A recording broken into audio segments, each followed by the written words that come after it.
LeBron James gets that news today. What is today?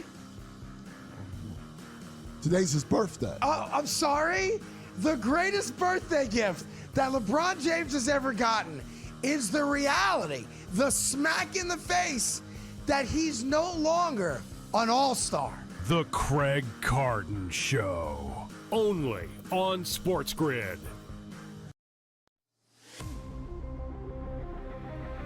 He's out again. Anthony Davis is injured once again and is going to miss time with the Dallas Mavericks for a minor groin strain. Likely will miss a few games. And I don't even know what a few games is to Anthony Davis, because Anthony Davis seems to always be missing time. Pro basketball today. Only on SportsGrid. I know exactly what Patriot Nation is screaming this morning. It's Drake May time. Give him the trophy. MVP. Stop it, please. Just sit down.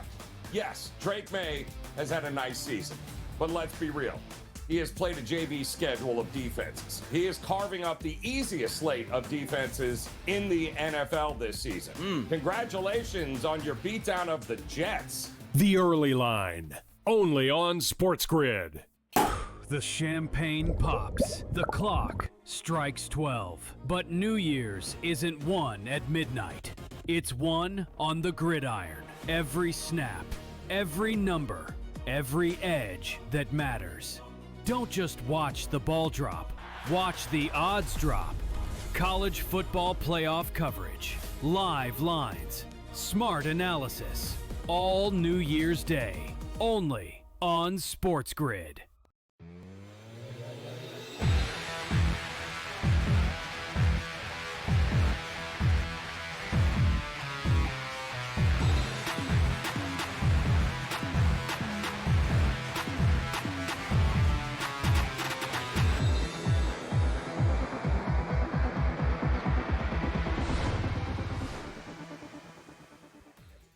And welcome in. It is in-game live game day on a marvelous Monday evening. Scott Wetzel, Gabriel Morency for the next about three and a half hours. We'll be here to the end of the wild card game until figure around 11:30 or so Eastern time. Watching the wild card game, final game.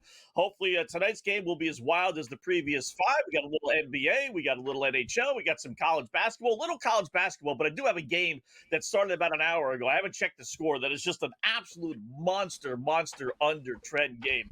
We'll get to all that stuff. First up, it is Gabe time. What's betting you off tonight, Gabe?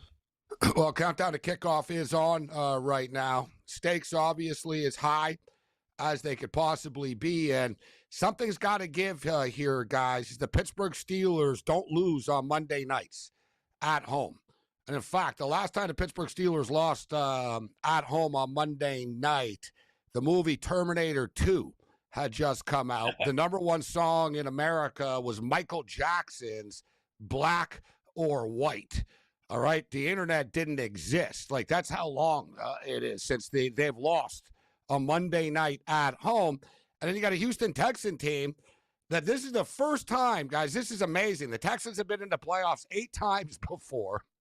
They have never played at any other time slot other than the first game on Saturday. All right?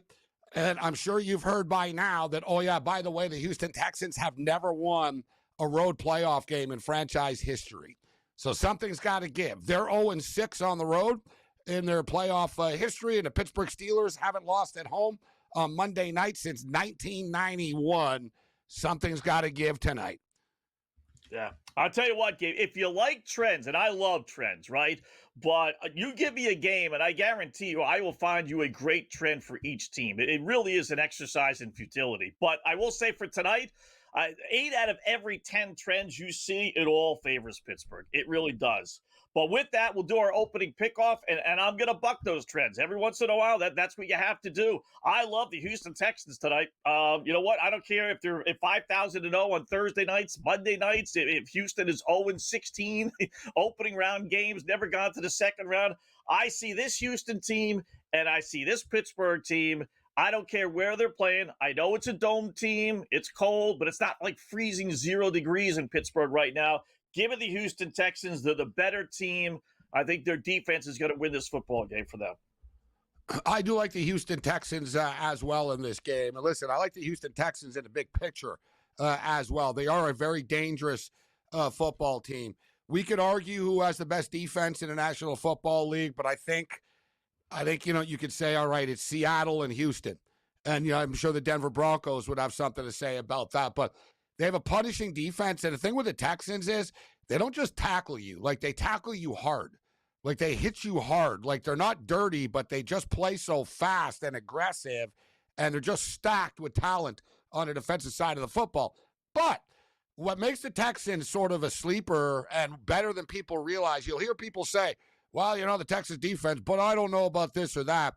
Yeah, trust me. The offense is fine. C.J. Stroud missed games. Nico Collins was out. These guys are starting to hit their stride offensively right now. Now, they're not going to score 44 on you, but they're hard to stop.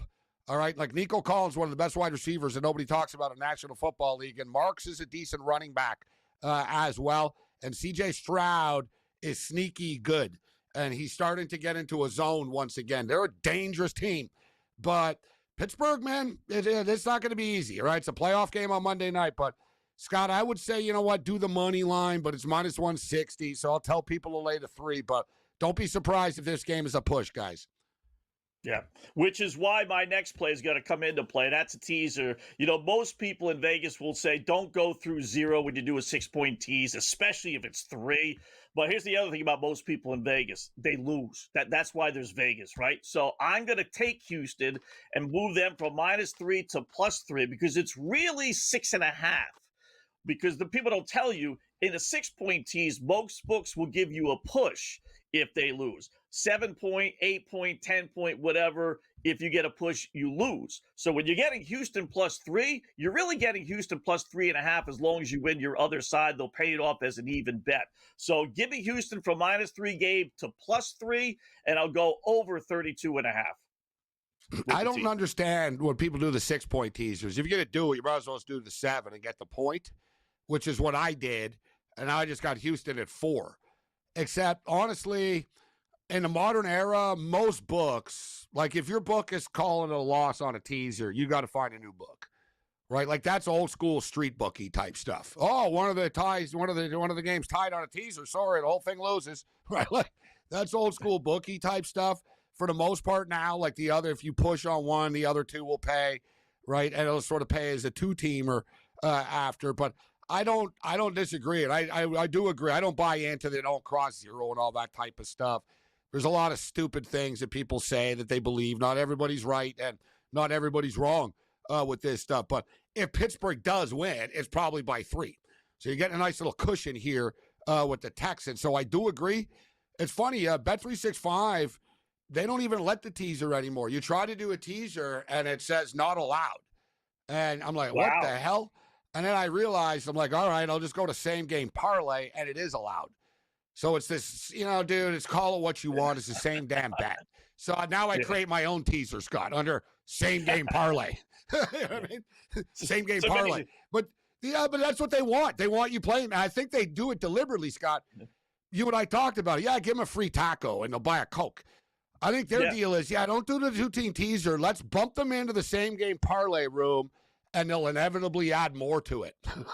It's by design. I guarantee you they're doing it by this was a case study of no. We'll let them play it, but just bump them into that part, and they'll start to recklessly add more sides to it. That's why I think they did it. Yeah, they'll get used to playing parlays, right? You don't generally play teasers in basketball or hockey, but you do play parlays all the time. So if you get used and if you're playing a teaser, it means you're stingy. You don't want a same game parlay. Right. Same game parlays, right? Same game. If you're playing a teaser, it means no. Like you aren't you're not looking to hit a home run here. You know what I mean? It's like the Johnny Jackasses, the ones with their their 8-side $20 same game parlays that has made FanDuel $2 gazillion a year. But I digress. Next pick. I've got to go over 32.5 passing yards, passing attempts, Aaron Rodgers. I wish it was yards. I don't see them throwing the ball down the field. I know Metcalf is obviously back after missing the 2 games with the suspension, but if you watch those 2 games, everything was 5-6 yard passes. Dink, dink, dink, dink, dink. They can't run the ball anyway. They can't run against the Houston defense. Their leading rusher's numbers is in the 50s. So he's going to have to throw the football, and he's not dropping back to pass against that defensive line and that pressure and throwing 30-yard bombs. What are they going to do? They're going to dink the ball over the field. I'm going to go with the attempts rather than the completions, over 32.5 pass attempts, Aaron Rodgers. I'm going to get into we don't do this often, actually, but we've got a defensive player prop for you. I know we got about a minute and a half, so I'll just throw them off here. But Nico Collins, so that's what's next in the rotation. Nico Collins is a stud. If they score a passing touchdown, it'll probably be him, or it'll be maybe Dalton Schultz if you want to get into that as well. But you talk about the defense, guys, and I saw the Houston Texans play the Buffalo Bills 2 months ago, and Josh Allen got sacked a career-high 8 times. He got ragdolled by these guys. I was actually surprised to see that the Texans are only like 6th or 7th in the league as far as sacks are concerned per game. But Will Anderson's a freak, and Danielle Hunter is unstoppable. I think, listen, the Texans' sack prop, guys, is 3.5. I wouldn't be surprised if Aaron Rodgers gets sacked 4 or 5 times tonight, but Danielle Hunter, I was surprised, got only minus 120 to record a sack tonight. Give me Hunter to record a sack, Collins score a touchdown. I like that. I got one more real quickly. I'll give you C.J. Stroud over 1.5 touchdown passes, plus 122 odds. I don't think this is necessarily going to be a high scoring game, but I think they're going to throw the football. I like his over pass yards, too.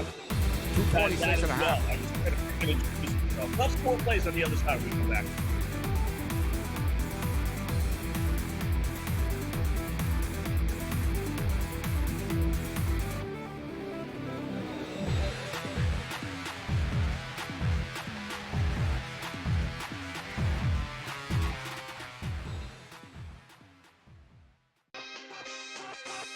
OK Dubs has to go back to his roots. I'm not a Jets fan, I'm not a Giants fan, and neither one of those teams even play in New York. But I'm a New Yorker through and through, despite where my mail gets sent. And I will not stand for the Jets to be dragged through the mud in this way. Not gonna happen. So Dante Moore, if you do leave, you should be so lucky to fly the plane. Game time decisions, only on SportsGrid. Who are we looking at? We're looking at SGA because of his availability and consistency. It's Jaylen Brown to do his usage and his leadership. It's Jaylen Brown for how they're playing. It's Cade Cunningham because Detroit's in the top of the East. The MVP talk is going to be wild, and it'll be interesting to watch. MVPs just don't dominate. They survive the season. Pro basketball today, only on SportsGrid. Maybe the fact was that the kicker just blew a 44-yard field goal. Now, by the way, I feel horrible for this kid, Tyler Loop, who made every single field goal this season 44 yards or less. But the extra point that was missed just before that by Chris Boswell was the only extra point that he missed all season long. So did they bless that same holy water when Boswell missed the extra point? Come on, guys. Let's get it. Newswire, only on SportsGrid. The Steelers get their touchdown, and they miss the extra point. It was Lamar Jackson who made the plays to get the Ravens into what should have been easy field goal territory. So explain to me how in the world we can look at last night's game as, well, there you go, can't trust Lamar Jackson. The Craig Carton Show, only on SportsGrid.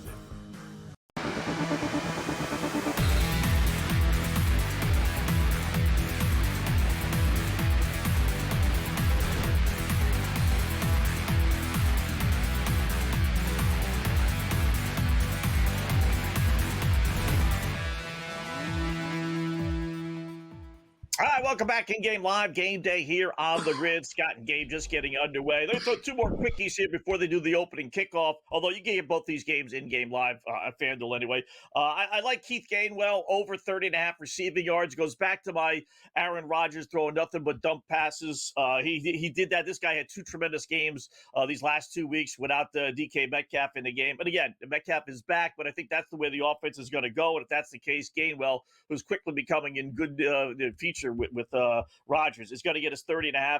And then I'll grab Houston laying 1.5. I'm going to buy into it. I know the whole world knows this stuff, and Pittsburgh no doubt knows it as well. And they'll probably come out blazing. But they went scoreless in their last 6 playoff losses, which is their last 6 playoff games. They've been outscored 73-0. They have not scored a point in their last 6 first quarters of their last 6 playoff games. I'll take Houston laying the 1.5, Gabe. You know, it's amazing, isn't it, how they've just been punched in the mouth. They haven't won a playoff game in 9 years. I brought up how they haven't lost a Monday night home game since like 1991, but they haven't won a playoff game in 9 years. And for the record, I'll just throw it out there. I'm going to go with C.J. Stroud over 226.5. It's up to 227.5 right now. Jalen Ramsey gets lit up a lot. I'm telling you, he's not the same player that he was before. If you're looking at a couple of bonus picks, like Nico Collins over yards, you know what I mean? He catches and he turns like, you know what I mean, a 15-yard pass into like a 47-yard gain with these slants over the middle and stuff. I'd say what makes Nico Collins good. He can beat you down the sideline and sort of like the elite type of wide receiver, but some of these guys don't like going over the middle of the field. He will. Like, you know what I mean? Like the number one wide receiver at teams often, like, you don't have to worry about them going everywhere, right, into dangerous neighborhoods, so to speak, but Nico Collins will. But at the same point in time, he also gets hurt doing it at times. But I'll throw it out there, Scott. The thing that worries me, because I'm with you, I think Houston are the much better football team. I mean, I think Houston are scary. I mean, these guys have won 9 football games in a row and kind of punish people doing it along the way. But, man, you got Aaron Rodgers, you got Mike Tomlin. There's sort of a legacy thing going on here. I don't think Mike Tomlin gets fired, but at some point you got to win in the playoffs. So if he doesn't win this, then I think the clock sort of begins to start about, all right, Aaron Rodgers. This could be Aaron Rodgers' last ever game. I don't think it is. He could probably plays next year. I don't know. Like, could be his last game. And, listen, dude, Rodgers, I don't think he thinks he can win. You know what? I'm sure they think, oh, we can win the Super Bowl. But you know what I mean, Scott? Like, right. The players are realistic. Like, they understand, yeah, we got a shot. We're in the playoffs, but, yeah, we're not the favorites, right? Rodgers, like, one playoff game, Scott. One playoff win. You know what I mean? That, I think he would retire that. I don't think he wants to go out, bro, like not winning. So he got into the playoffs here. Tomlin, it's at home. There's a lot, and you said it's not cold. It's not cold in the sense of you're going to die cold, but it is below freezing for the record. So it is cold there. And whatever, you want to bust it out. C.J. Stroud, 0-3 when the temperature's 43 to 40 degrees or less. All that it's type Miami of stuff. Dolphin cold. It's Miami Dolphin cold. Yeah, that's a good point. It's not cold, but it's technically it's not freezing. Lambeau Field. But It's not Lambeau Field, frozen tundra cold, but it's cold. No. Yeah. Well, I would listen. You better wearing a hoodie and a jacket if you're in the stands. Like, I'm not saying I'd be in shorts, and I'm dismissing it, Scott. But yeah, from football weather, it's like, yeah, whatever, dude. Like, it's no. I mean, it's not. The funniest story ever, bro, is Dave Anderson. He used to come on the grid, actually. He's a busy dude. Played for the Denver Broncos and played for Colorado State. Actually does some work with the Dodgers now. I don't think he works directly for the Dodgers, but sort of a entrepreneur type guy. He's in L.A., but he told me a funny story. So we were talking about cold weather. And he goes, yeah, dude, I'm from L.A. I'm a California guy, but I played at Colorado State and for the Denver Broncos, ironically, right? So he goes, Colorado State, it was his first year. He said it was freezing as hell. Like, he goes, cold, man. Like, it was cold, like real cold. And he's on the sidelines and stuff, and he's standing there, and he put his helmet. Like, it got so cold, like the players, they put their helmet on. You'll see them like those sort of heaters, Scott, on the sideline with a pole. Yeah. They put keeps them warm. Yeah, so he goes, yeah, so I kept putting my helmet on this heater that we had. He goes, it wasn't like the fancy ones. He goes, so we had this like sort of like thing blowing out. So he goes, I put my heater on, and he goes, so my first play in college football ever, the coach looks over and goes, Anderson, you're in. He grabs his helmet, he puts his helmet on. It got so hot, Scott, that the helmet started to burn and singe the plastic. And he said, yeah, my first ever play, I'm standing on the field, and right before as I'm running around, I realized my hair was on fire. I love little stories like that. Hey, he goes, man, I had like plastic, like burn marks on the back of my neck. And like everyone thought it was so funny. And they said, hey, kid, never put your helmet on top of the heater like that. Like I told him he put it on top. They said, no, you got to hold in front, bro. Don't put it on top like that. Yeah, his hair. And it's funny. The guy ended up playing. So that's what was so funny, though. He's like, I'm from LA. And imagine you play Colorado State and the Denver Broncos. Like he played in wintertime only. You know what I'm saying? He was a Shanahan guy. Like he was on the Broncos, and when Shanahan went to the Commanders/Redskins, I guess at the time, he went to Washington. Like, I don't know if I think maybe Kyle, one of the Shanahans, might have been at Colorado State. Like, he was like pure and pure. He was like, yeah, wherever Shanahan went, he brought me with him. Not a bad life, right? If you're Mike Shanahan's guy, he must be pretty good. Like, yeah, I want this guy on my team, you know? He was like that sort of, fourth, fifth wide receiver, but reliable. You know what I mean? Reliable pro type guy. Right. Question tonight is, can the Texans do, now they have to do a two-step, really, but can the Texans kind of break into the top 5, 6, 7 teams? So far, we're kind of 1 and 2 in that, right? The Bears did. The Bears beat the Packers, a perennial playoff team. They didn't look good doing it, but they did. No, but they did. They did. Yeah, they did. Yeah, Jaguars didn't, and the Chargers did. Right, so now it's up to the Texans to kind of they've won before last couple of seasons, so they need to really win 2 before we kind of That's the thing, though, Scott. You're right. Like the Texans they've won playoff games with C.J. Stroud, right? They have won. 2 and 2. Yeah. All right, more coming up. Hey, you get the ball first.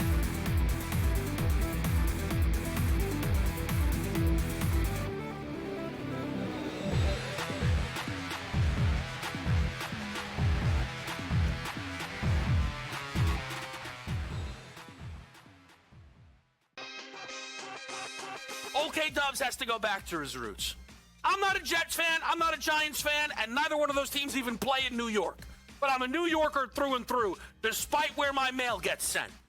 And I will not stand for the Jets to be dragged through the mud in this way. Not gonna happen. So Dante Moore, if you do leave, you should be so lucky to fly the plane. Game time decisions, only on SportsGrid. Who are we looking at? We're looking at SGA because of his availability and consistency. It's Jaylen Brown to do his usage and his leadership. It's Jaylen Brown for how they're playing. It's Cade Cunningham because Detroit's in the top of the East. The MVP talk is going to be wild, and it'll be interesting to watch. MVPs just don't dominate. They survive the season. Pro basketball today, only on SportsGrid. Maybe the fact was that the kicker just blew a 44-yard field goal. Now, by the way, I feel horrible for this kid, Tyler Loop, who made every single field goal this season 44 yards or less.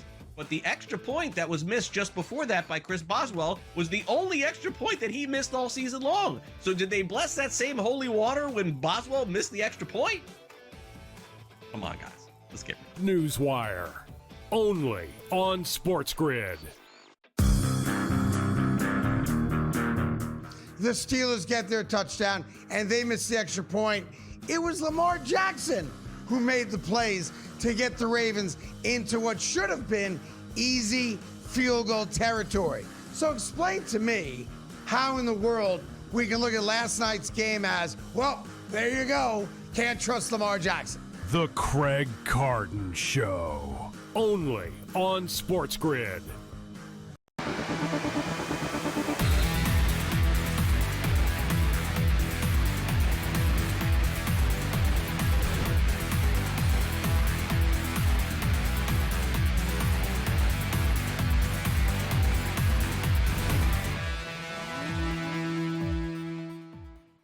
welcome back in Game Live. Game Day here on the grid. So Steelers do get the ball first. They get at least one first down. They got it to around midfield, and it didn't take Aaron Rodgers long. I don't know what happens more, Gabe. Aaron Rodgers complaining about officials, players, coaches, or Luka complaining in the NBA. No, about I was going to say LeBron too. Right? Like, yeah, him or or LeBron. Yeah. They should put these guys together. Like, that'd be a great podcast. Like, who's the biggest bitcher in this room? Like, you know what I mean? Like, Can they I like to ask him, so what is it with you? Like, what is it about you? Like, why, like, you complain even when you know you're wrong? Like, that's the one that I don't get. Yeah. That's when, as a world-class AAU basketball girls official that I am, that's where you draw the line as an official. Like, when you know there are calls that you're just like, did I miss that one? Okay, I get it while you're mad, But then there are calls you're 100% right. It's just like, you're complaining about that? Really? The guy whacked the person in the head. You're complaining I called a foul on that? And then that's when you lose all credibility. So it's just like every drive I see with Pittsburgh, with Aaron Rodgers, he was bitching about something. It was a third down play. The pass was over Gainwell's head. I didn't see Gainwell really get he's working with the defensive back. So is he bad at Gainwell? Is he bad at the official himself? He's working the ref as well, right? It's all part of the grand scheme, right? You start working the ref early and you wear them out. And listen, the guy's been in the NFL for 20 years. Right? I think he knows how to work the refs. You know what I'm saying? Like, he's been like the nuances of the game. It's pretty wild, guys. You think, like, love him, hate him, and it seems like Rodgers has really tarnished his reputation over the past couple of years. Let's call it out what it is, right? Yeah. People used to really love him and stuff, but the more they heard him talk, they were like, oh, God, he's just such a horrible person, like, or whatever. Like, some people liked him because of his anti-vax stuff. So he gained, like, the RF, you know what I mean? He gained that RFK crowd, and the podcast bros like him type thing. But the thing with him is, like, love him or hate him, it's amazing. I never really realized, or you don't think about it.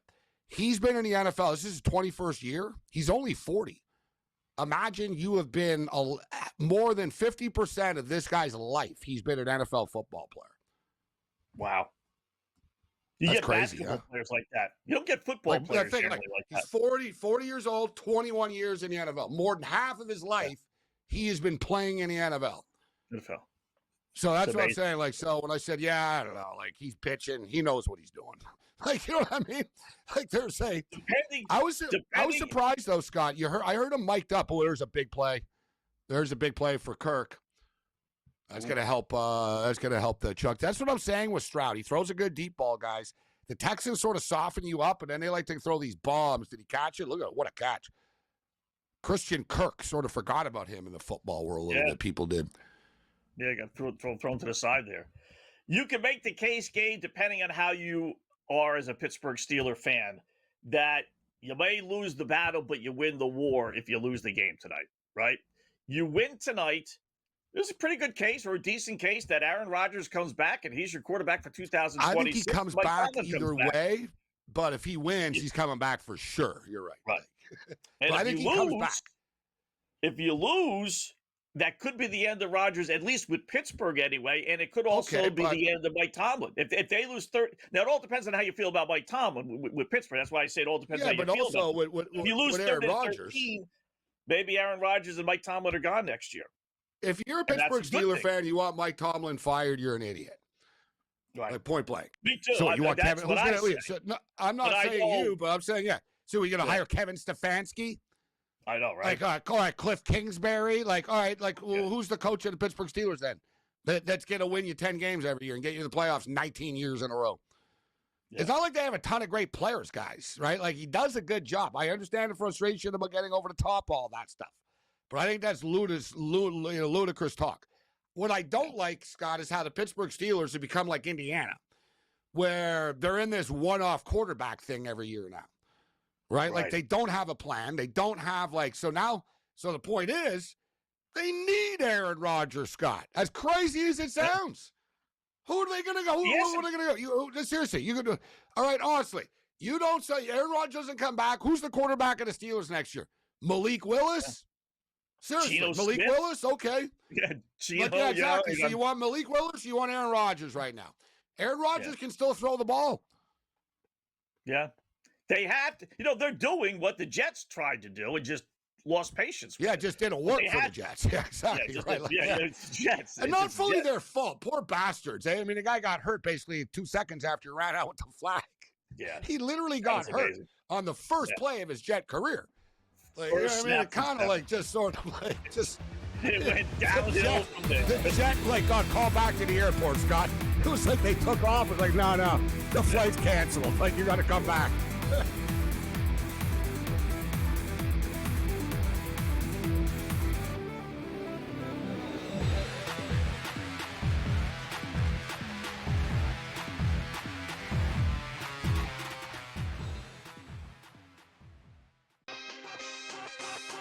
Okay, Dubs has to go back to his roots. I'm not a Jets fan, I'm not a Giants fan, and neither one of those teams even play in New York. But I'm a New Yorker through and through, despite where my mail gets sent. And I will not stand for the Jets to be dragged through the mud in this way. Not gonna happen. So Dante Moore, if you do leave, you should be so lucky to fly the plane. Game time decisions. Only on SportsGrid. Who are we looking at? We're looking at SGA because of his availability and consistency. It's Jaylen Brown to do his usage and his leadership. It's Jaylen Brown for how they're playing. It's Cade Cunningham because Detroit's in the top of the East. The MVP talk is going to be wild, and it'll be interesting to watch. MVPs just don't dominate. They survive the season. Pro basketball today. Only on SportsGrid. Maybe the fact was that the kicker just blew a 44-yard field goal. Now, by the way, I feel horrible for this kid, Tyler Loop, who made every single field goal this season 44 yards or less. But the extra point that was missed just before that by Chris Boswell was the only extra point that he missed all season long. So did they bless that same holy water when Boswell missed the extra point? Come on, guys. Let's get it. Newswire. Only on SportsGrid. The Steelers get their touchdown, and they miss the extra point. It was Lamar Jackson who made the plays to get the Ravens into what should have been easy field goal territory. So explain to me how in the world we can look at last night's game as, well, there you go, can't trust Lamar Jackson. The Craig Carton Show. Only on SportsGrid.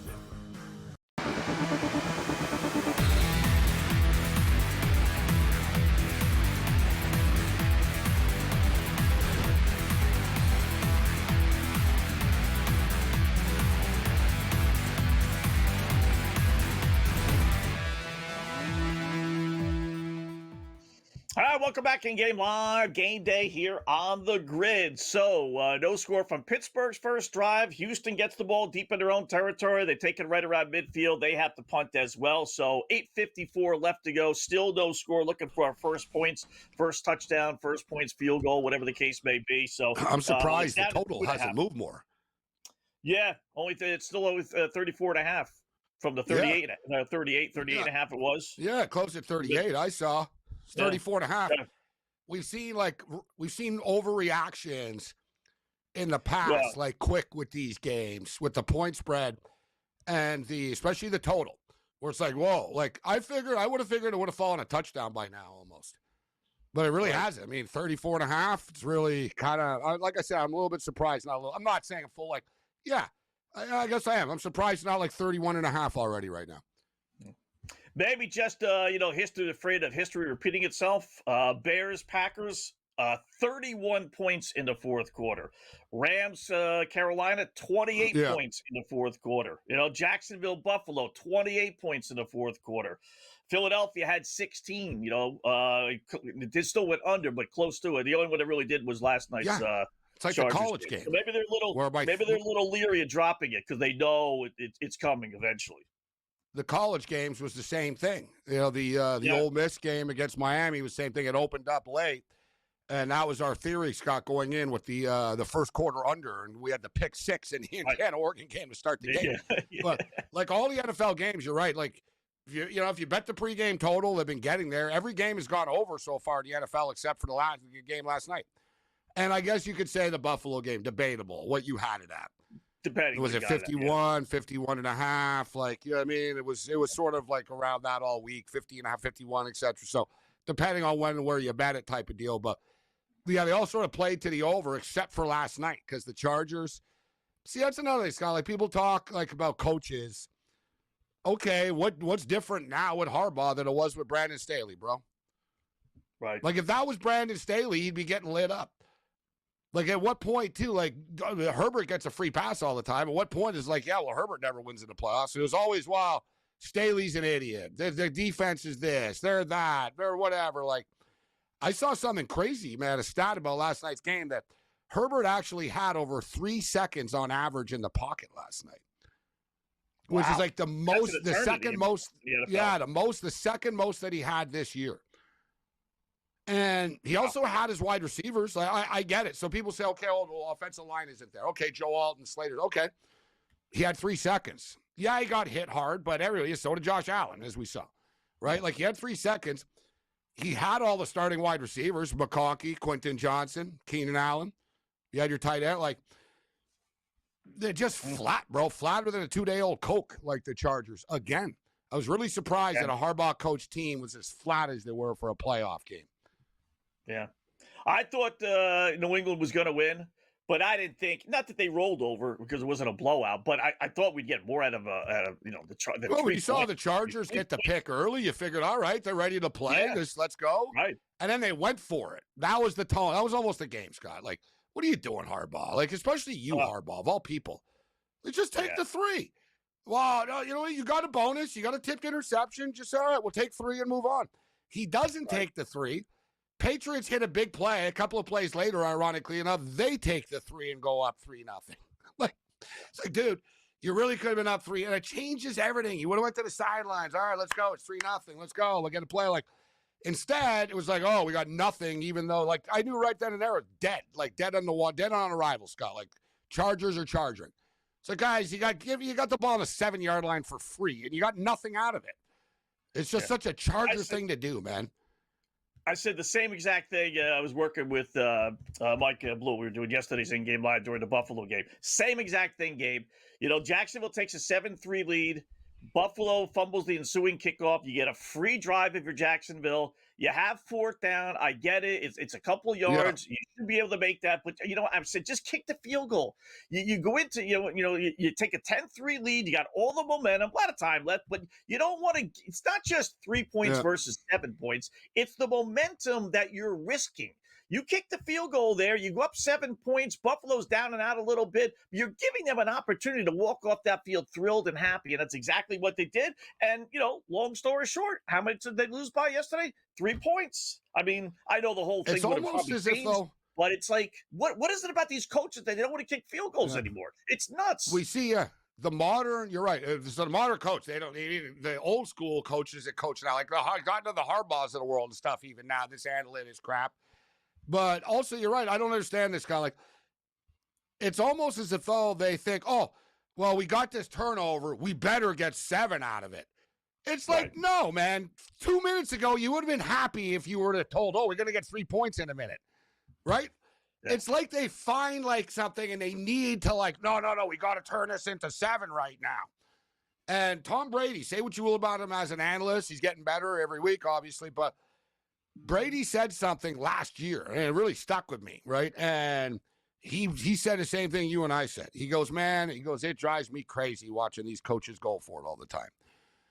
And he goes, we used to take it as a success, like with the Patriots. He goes, you put another 3 on the board, you go to the sidelines, next time you put another 3 or another 6, and he goes, it all adds up. He goes, at the end of the day, all those points add up. And Brady said, you know how many games he won because Adam Vinatieri hit 3 or 4 field goals for us? Right? Like these coaches, they don't get that. And that was weird because Michigan did that. When Michigan won the national championship 2 years ago with McCarthy and Harbaugh, their red zone offense was a problem as well. They would move the ball, they'd hit the wall, like they'd score, like basically they had like a method, Scott. 2 touchdowns, 4 field goals. Like, you know what I mean? They will score 2 touchdowns, 4 field goals. There's 26 points, and we're gonna. We got a great defense. Yeah, exactly. And we won't lose. We're fine, right? But take the points; they add up. And as you stated, All the time, dude. It's always inevitable. These games end up being like 3-point games. It's like, you guys like could have kicked like 3 or 4 field goals, but you kept going for it during the game. I mean, look at Ben Johnson, bro. He's lucky they freaking won. Oh, good. He made Dan Campbell look sane. Like this guy, dude. What are you doing? Like the guy's going for it on his own 28-yard line and stuff in the second quarter. Like it's like, dude, this isn't a video game, bro. Yeah. Like, he's just such a, and they never admit they're wrong either. Like when he was asked about it, he said, "Oh, we try to maximize our possessions. We didn't execute." No, you're just an idiot, bro. You're lucky you guys won the game. Yeah. Field goal, 32-yarder. Did you go for the field goal? See, he's old school, right? He's got 4th and 3 from the Houston 14-yard line. I'm telling you, all the coaches yesterday all would have gone for it. You know, McDay, they all would have just said, all right, let's go for 4th and 3 first. McDay would have his chart in front of his face right now, Scott, calling in. Like, hold on a second, guys. All right, blue 72. Reverse bomb. Yeah. I mean, it's just like, man, it's so frustrating. And then really, and I'll update the lines here in a second, what really ticked me off about that Buffalo game was at the end of the game, like all these coaches are all so aggressive and analytical and they want to take risk and this and that, right? Well, and then when we scored with a minute left?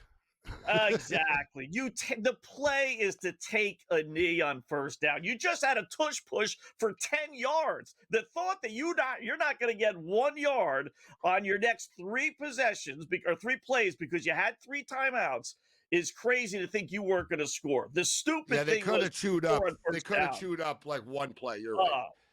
Like you would have given Jacksonville the ball with 20 seconds left. You know, and the thing is, and you compound that by the fact, and he did miss a kick, right, a 54-yarder. But you were giving the opportunity to a team whose kicker can make a 70-yarder, like as well, right? So like the whole theory of it, I get it, but that's McDermott, bro. I mean, don't forget the Bills lost the game against the Chiefs with 13 seconds left somehow. Yeah, 13 seconds. That is amazing. Like 13 seconds, almost impossible. Like this guys just script the ball down the middle, and there'll be a 1 play for a Hail Mary, and we win. No, let's kick it through the end zone. You know.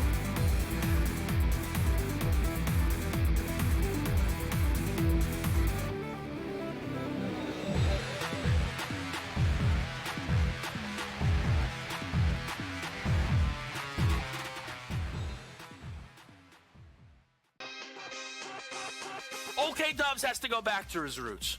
I'm not a Jets fan, I'm not a Giants fan, and neither one of those teams even play in New York. But I'm a New Yorker through and through, despite where my mail gets sent. And I will not stand for the Jets to be dragged through the mud in this way. Not gonna happen. So Dante Moore, if you do leave, you should be so lucky to fly the plane. Game time decisions, only on SportsGrid. Who are we looking at? We're looking at SGA because of his availability and consistency. It's Jaylen Brown to do his usage and his leadership. It's Jaylen Brown for how they're playing. It's Cade Cunningham because Detroit's in the top of the East. The MVP talk is going to be wild, and it'll be interesting to watch. MVPs just don't dominate. They survive the season. Pro basketball today, only on SportsGrid. Maybe the fact was that the kicker just blew a 44-yard field goal. Now, by the way, I feel horrible for this kid, Tyler Loop, who made every single field goal this season 44 yards or less. But the extra point that was missed just before that by Chris Boswell was the only extra point that he missed all season long. So did they bless that same holy water when Boswell missed the extra point? Come on, guys. Let's get it. Newswire, only on SportsGrid. The Steelers get their touchdown, and they miss the extra point. It was Lamar Jackson who made the plays to get the Ravens into what should have been easy field goal territory. So explain to me how in the world we can look at last night's game as, well, there you go, can't trust Lamar Jackson. The Craig Carton Show, only on SportsGrid.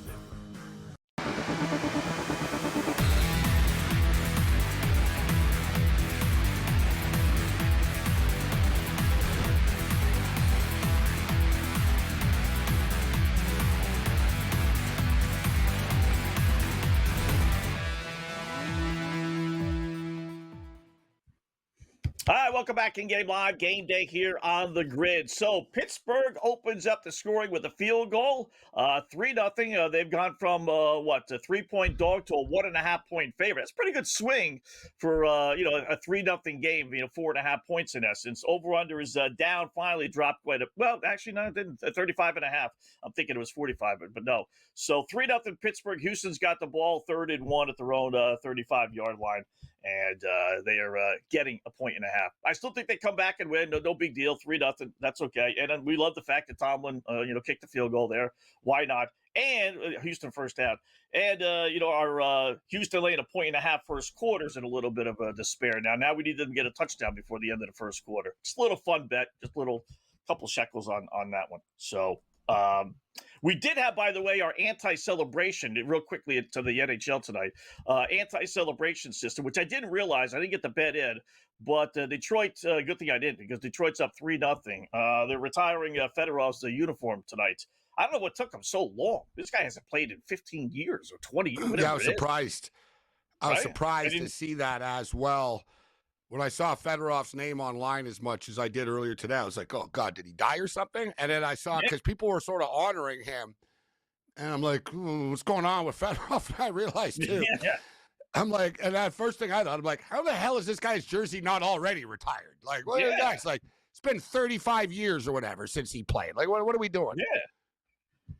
Crazy. Maybe they were waiting for them to finally be good so they wouldn't do this in front of like 5,000 people, but No, they draw well. The Red Wings even draw when they're bad. The Tigers don't. The Red Wings are popular either way. But the owner's not very good, which I don't understand why. Like Illich, like I think it's on ownership. They just didn't do it. Think about it. This, that, the other thing. So there's a lot of players where it blows my mind. I'm like, you're telling me they haven't retired his number yet? Like, really? Like, I imagine the Dodgers, like, how long do you wait for Kershaw? Right. Basically, you ask him, when do you want to do it? That's what I'm saying. Like, season, right? Yeah, I don't. It's almost embarrassing. You want to honor me like right away, but if you're Kershaw, would you want to do it like get it out of the way? You'd say nah. Like it's a little tacky to do it right away, but it's like we know we're doing it. We're putting your jersey up, bro. No one's wearing your number again on this team. Like simple as that, right? Like we all know it. So just embrace it. Supposedly, he's going to be, I think he's doing a game of the week on Amazon or Apple or one of these things. Oh, really? He's hot. He's hot in the TV market, yeah. But like I guess he told them he doesn't want to do a game a week. That's what he said. He goes, no, I didn't retire to like stay within like, he really does want to be with his family type thing. But so I think it was NBC, like sort of, once a month, all-star game, special events, World Series, you know what I mean? Special events. So, like, he doesn't want to do it every week, but look for him to be on TV and stuff. He's a people like him. Oh, God. Oh, yes, right. Stroud just fumbled. Ugh. Wow, that's a fumble, guys. Pittsburgh ball. I'm telling you, man, he's freaking Houston. Ain't they going to choke on the road tonight, guys? Really? They got it down to Let me ask you, 40. Scott. Let me ask you. So what do you? So yeah, Stroud. They were at midfield. They were like moving the ball past the Steelers side of the 50. He got hit from behind as he was throwing it, and the ball popped up into the air. And good job. Who's that? Hayward to recover and it caught it. Nice job by a big man. Nice hands. No, it wasn't Hayward. But anyways, nice job. Big dude came in and with the catch underneath. Like nice hands for a big guy, like that. But I was going to ask you, Scott, if you're the New England Patriots.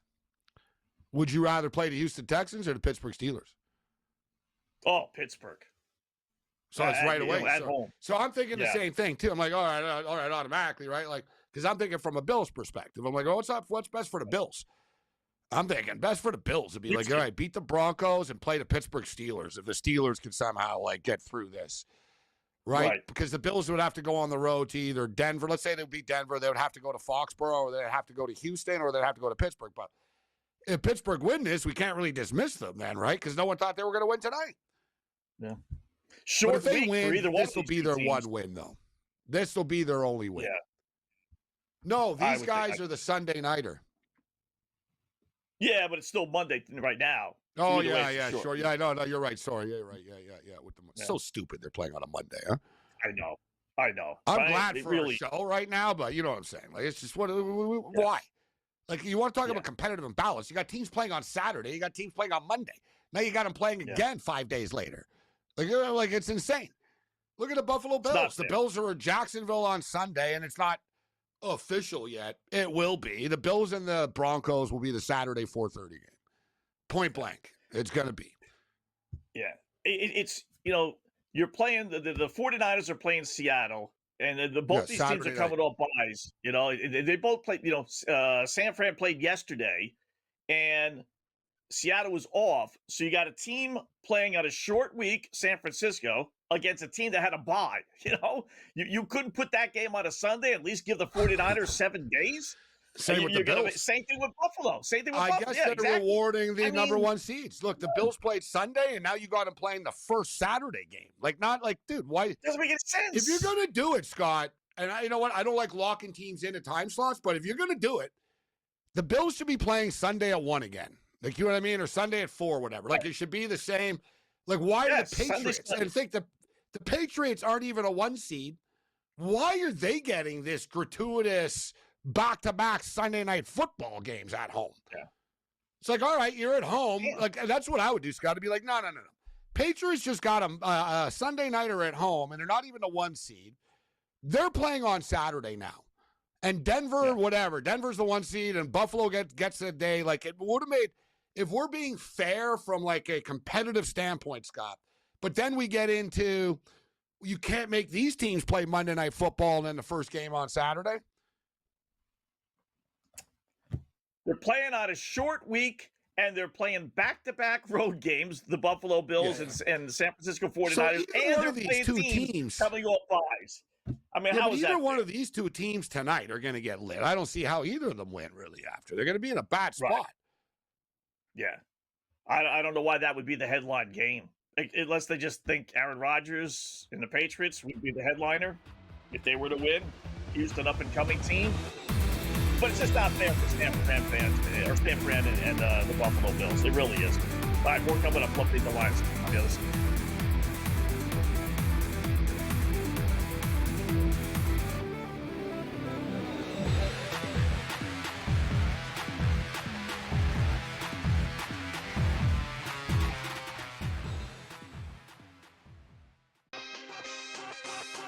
Okay, Dubs has to go back to his roots. I'm not a Jets fan, I'm not a Giants fan, and neither one of those teams even play in New York. But I'm a New Yorker through and through, despite where my mail gets sent. And I will not stand for the Jets to be dragged through the mud in this way. Not gonna happen. So Dante Moore, if you do leave, you should be so lucky to fly the plane. Game time decisions, only on SportsGrid. Who are we looking at? We're looking at SGA because of its availability and consistency. It's Jaylen Brown to do his usage and his leadership. It's Jaylen Brown for how they're playing. It's Cade Cunningham because Detroit's in the top of the East. The MVP talk is going to be wild, and it'll be interesting to watch. MVPs just don't dominate. They survive the season. Pro basketball today, only on SportsGrid. Maybe the fact was that the kicker just blew a 44-yard field goal. Now, by the way, I feel horrible for this kid, Tyler Loop, who made every single field goal this season 44 yards or less. But the extra point that was missed just before that by Chris Boswell was the only extra point that he missed all season long. So did they bless that same holy water when Boswell missed the extra point? Come on, guys. Let's get it. Newswire, only on SportsGrid. The Steelers get their touchdown, and they miss the extra point. It was Lamar Jackson who made the plays to get the Ravens into what should have been easy field goal territory. So explain to me how in the world we can look at last night's game as, well, there you go, can't trust Lamar Jackson. The Craig Carton Show, only on SportsGrid.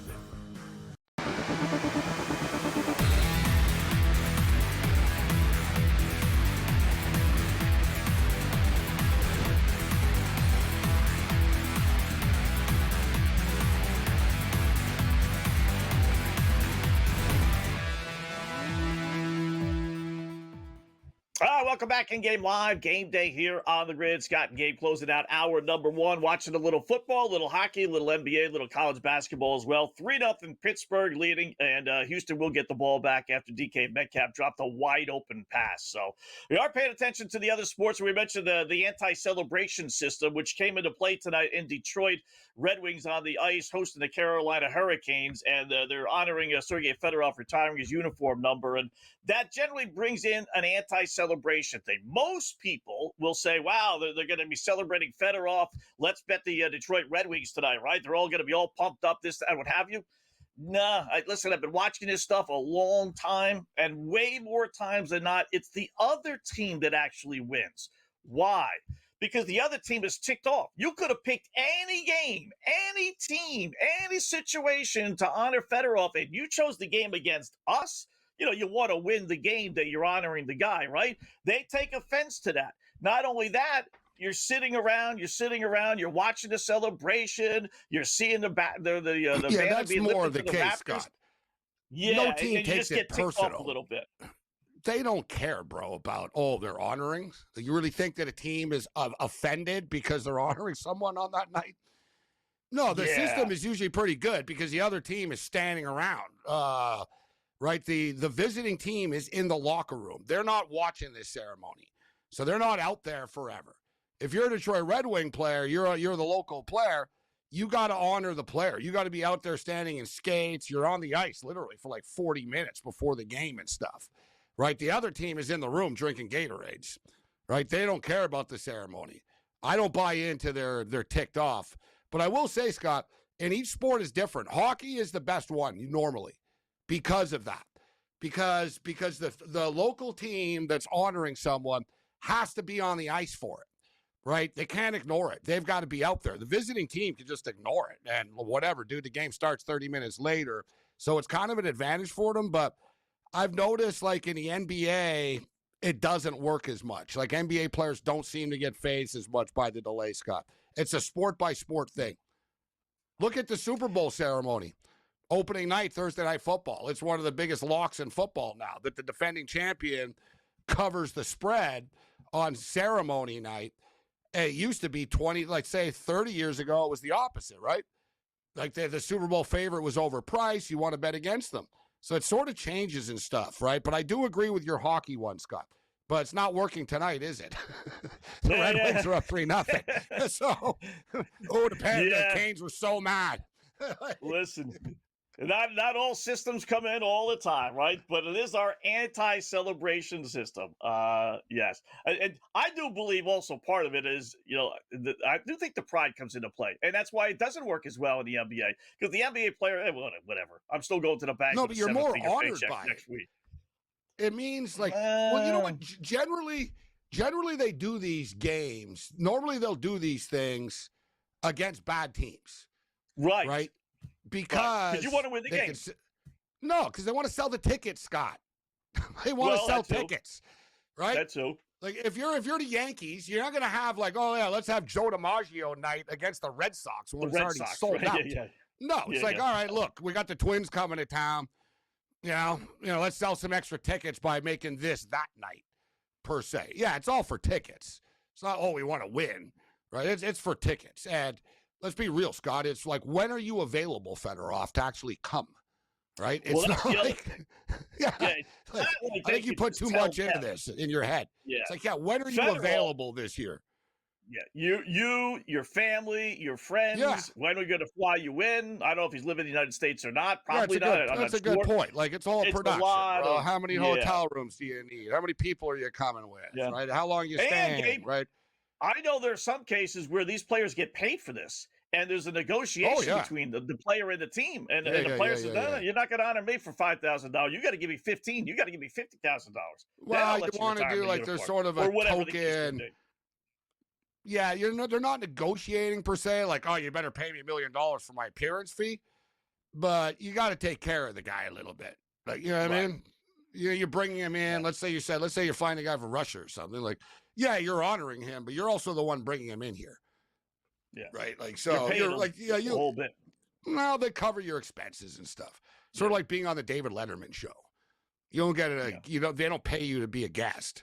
they'll pay for your hotel, right? They'll pay your appearance fee and stuff like that, but they won't they'll pay like the union scale, but they don't pay you per se, right? You got to get a gift bag though and everything. I was part of You get the swag. Yeah, you get the swag for sure. All right, 3-0 Pittsburgh. Houston with the ball starting the second quarter.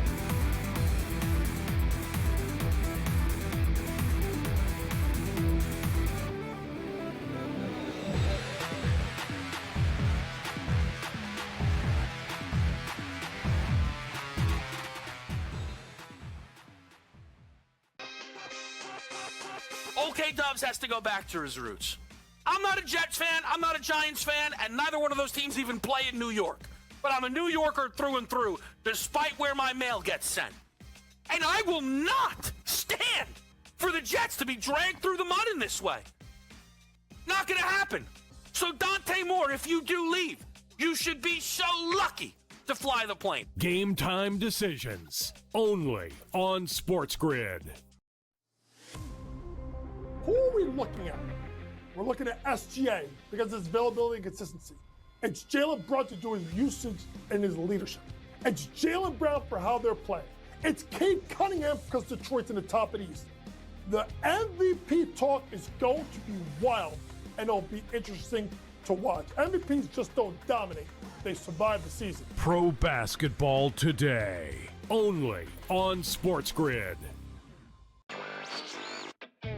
Maybe the fact was that the kicker just blew a 44-yard field goal. Now, by the way, I feel horrible for this kid, Tyler Loop, who made every single field goal this season 44 yards or less. But the extra point that was missed just before that by Chris Boswell was the only extra point that he missed all season long. So did they bless that same holy water when Boswell missed the extra point? Come on, guys. Let's get it. Newswire. Only on SportsGrid. The Steelers get their touchdown, and they miss the extra point.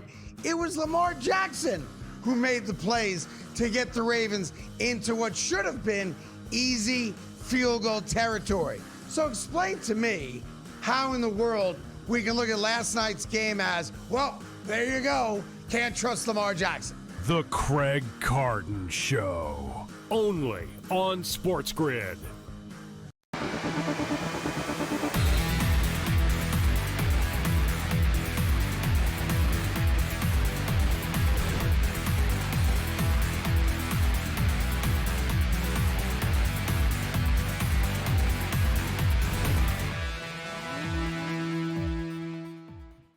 All right, welcome back in Game Live. Game Day here on the grid. Scott and Gabe, hour number 2. Really a nondescript first quarter. Watching that, we got a little hockey, a little NBA, a little college basketball as well, including a great under game trend. Why you can't get a better trend game than this under. And it went over. I'll tell you about that in a second. First up, let's welcome in our good buddy. Yeah, I know. You know what? Because I didn't really like anything tonight. College basketball. It's a bunch of no-name teams. So I looked up some trends, and the number one under trend team was playing the number 3 under team, Howard and Delaware State. So I figured, all right, I got to play the under. I got 64-58 or 84-58. The game went way over. They've caught on in the same ways like American University, one of the big over teams. Yeah, they were 11-1 to the over before because their totals were 128. Now they're 139. Right? Now they've caught on. Yeah, so like I've been burnt by a few of these sort of like blind sort of like total teams type of deal. We were just going over gambling 101 a little bit, betting 101 with Scott's the anti the celebration. The celebration or honor night, I think, not celebration. I think you should come up with a better word. Honor celebration. Yeah, ceremony. Yeah, I guess ceremonial. Ceremony night. Ceremony night. Celebration. Ceremony. That's the word I was looking for. Ceremony. Retire the but jersey we bring night. Higgs in here, and Higgs is betting right now on Lamar basketball games. So, hold on, Higgs. Hold on. My tip though was, and I got this from the late great Dave Walensky, who's one of the best cappers, really smart guy. And he got this from Billy Waters, who's obviously reputed, right? And so Billy, who is like known as the greatest American gambler of all time. Oh, we got a big run here for the Texans. Greatest American bettor of all time. The way he did it, guys, he would assign somebody that he really respected, and he'd have a team, right? It wasn't just him. So you'd have a team, one conference per guy. He didn't care. Like, you know what I mean? He'd say, like, oh, yeah, but I heard about this in the SEC. He goes, where do you live? Who do you cover? Yeah, I covered the Mountain West. Then what are you telling me about the SEC for? And it's true. And like Billy told him, he goes, listen, there's 100 at the time. He goes, there's 118 teams times 100 players on a team. He goes, it's impossible for one man to have inside information on 18,000 players. He goes, we don't. He goes, and it's the biggest mistake. Like, if you're a serious, if you want to be a pro, sort of make money out of guy, not just a fun recreational better with college sports, don't, like, we all do it, like, where it's an ego thing. Like, oh, yeah, I'm going to bet an American East game, and I'm going to bet an SEC game, I'm going to bet a Big Ten game because I follow college basketball. Well, you're an expert in every conference. Like, because I never met anyone. There's not one man in the world that is an expert in every conference. So if you want to be Johnny Hero, right, and I know it's tough, guys, but you just said it, Sean, during the break, in which you keep a track record of your conference plays, which is very cool. Yeah. And you said, yeah, look at these conferences. I do this, these other conferences. I know. I'm a Big Ten fan. I'm a big Michigan fan. Big Ten basketball is hard to bet on. It's like the NBA. It's very erratic, and teams they're up and down. And like, my best conference to bet on is the West Coast Conference and the Big West. The Cal Irvines, the Hawaiis, the Riversides, the Gonzagas. Me and Scott, we talk about the Gonzagas, the Loyola Marymount's. Their games are on late. I watch them. I follow them. I sort of know the flow. Oh, yeah, that point guard's good. I watch that. Like, I get the games more as opposed to like the SEC. You bet an SEC game, guys, like betting an NBA game. The number is sharp, and even the sportsbook doesn't know, right? But it doesn't mean you want to get too degenerate. But I'll shut up about it. But I'll throw it to you, Higgs. Do you focus on a few conferences more than other conferences? Not really.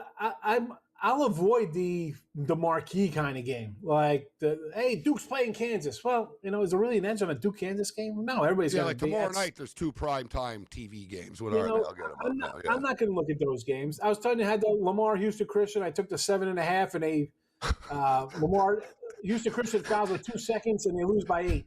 Again, you're in Houston, too. I love the Houston Texans are playing, and you're watching a Houston Christian game. Yeah.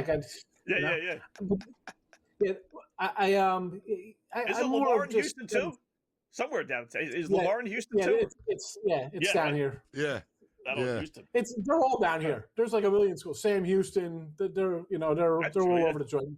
Rio Grande Valley. Yeah, there's 26 of them. We did this before. Right, Scott? Yeah. There's 26 Division I schools in Texas. And they're probably all, and there's probably about 15 of them with like an hour drive of me. So they're all like, especially the smaller ones like these. That's fun. I like those little conferences. But I got to say though, what you said about the Sergey retirement. Anytime like Monday Night Football, like, oh, we're going to honor a guy. Yeah, that's like an auto fade. That is just, you have to. Like, you just, really, the other team's sitting around, hanging out in the locker room. Like, you're standing on cold ice for an hour. That's real fun. Yeah. That's really going to get my adrenaline going. These guys, just bad spots. Fade those teams. Well, skates hurt. People don't realize that. Like, they tie the skates really tight, right? It's not like a fun sort of thing. It's not like comfortable for them, right? Like, they can play a touchdown Texans. Yep. Christian Kirk for the first touchdown score prop players of the game. Christian Kirk. Touchdown. Texas A&M, baby. Texas A&M. That's where he played. I think I grabbed the Kirk. What do you do? What? The touchdown and field goal? I got a couple. I did a few. Anytime. I really thought this would be a higher scoring game. I got the Nico Collins. I got a Kenny Gainwell. I took a Higgins, a Thielen, and a Kirk also. But just for touchdowns? Yeah. So you really thought it was going to be that high scoring? Yeah. How come? I thought we'd get the odds were just so high because it was a 38. I thought. Are you going to be shocked if this game ends up 23-20, 23-17? I'm not going to be shocked if it gets there. I mean, those are my scores. Yeah. 24-17 was sort of my final score prediction for the Texans. And you're talking like 4 touchdowns there, 3-4 touchdowns. Why? Yeah. Well, when you play touchdown props, Scott, like me, I'll play like 3-4 of them in a game. You get some plus money ones. You hope to hit 2 of them, right? If you get lucky, you know what I mean? You hope when you're doing the dog ones, the plus money, it's like, all right, if I hit one of these, like, that'll be pretty good. But you said you hit one of them. What was it? What was your silly prop bet, Scott? Hold on, Sean. What was your silly bet prop, Sean? Scott, of the touchdown and field goal per quarter?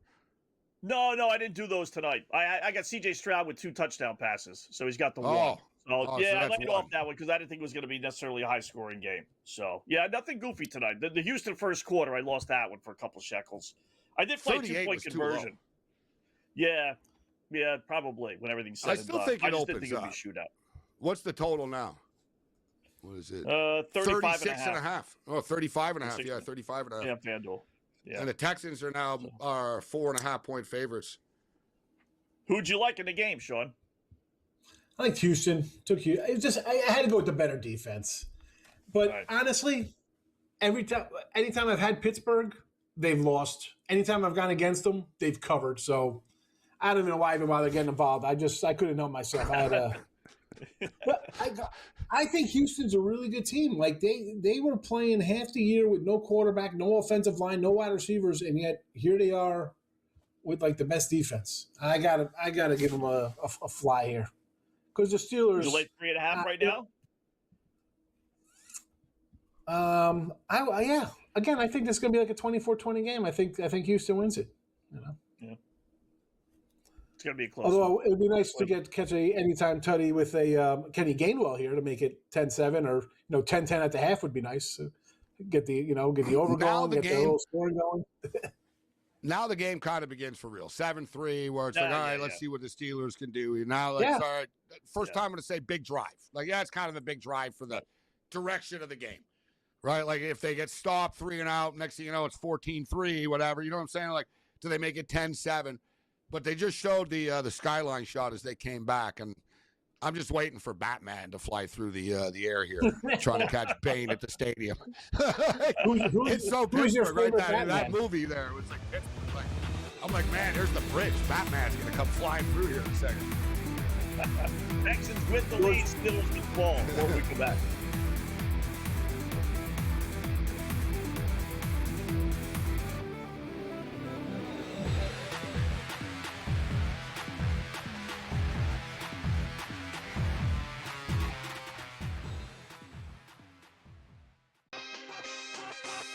OK Dubs has to go back to his roots.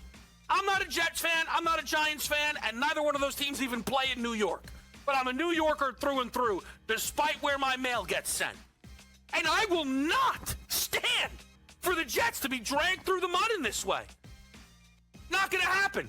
So Dante Moore, if you do leave, you should be so lucky to fly the plane. Game time decisions, only on SportsGrid.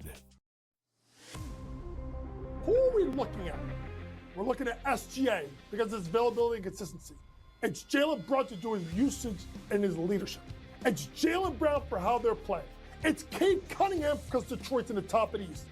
The MVP talk is going to be wild, and it'll be interesting to watch. MVPs just don't dominate. They survive the season. Pro basketball today, only on SportsGrid. Maybe the fact was that the kicker just blew a 44-yard field goal. Now, by the way, I feel horrible for this kid, Tyler Loop, who made every single field goal this season 44 yards or less. But the extra point that was missed just before that by Chris Boswell was the only extra point that he missed all season long. So did they bless that same holy water when Boswell missed the extra point? Come on, guys. Let's get it. Newswire, only on SportsGrid. The Steelers get their touchdown, and they miss the extra point. It was Lamar Jackson who made the plays to get the Ravens into what should have been easy field goal territory. So explain to me how in the world we can look at last night's game as, well, there you go, can't trust Lamar Jackson. The Craig Carton Show, only on SportsGrid.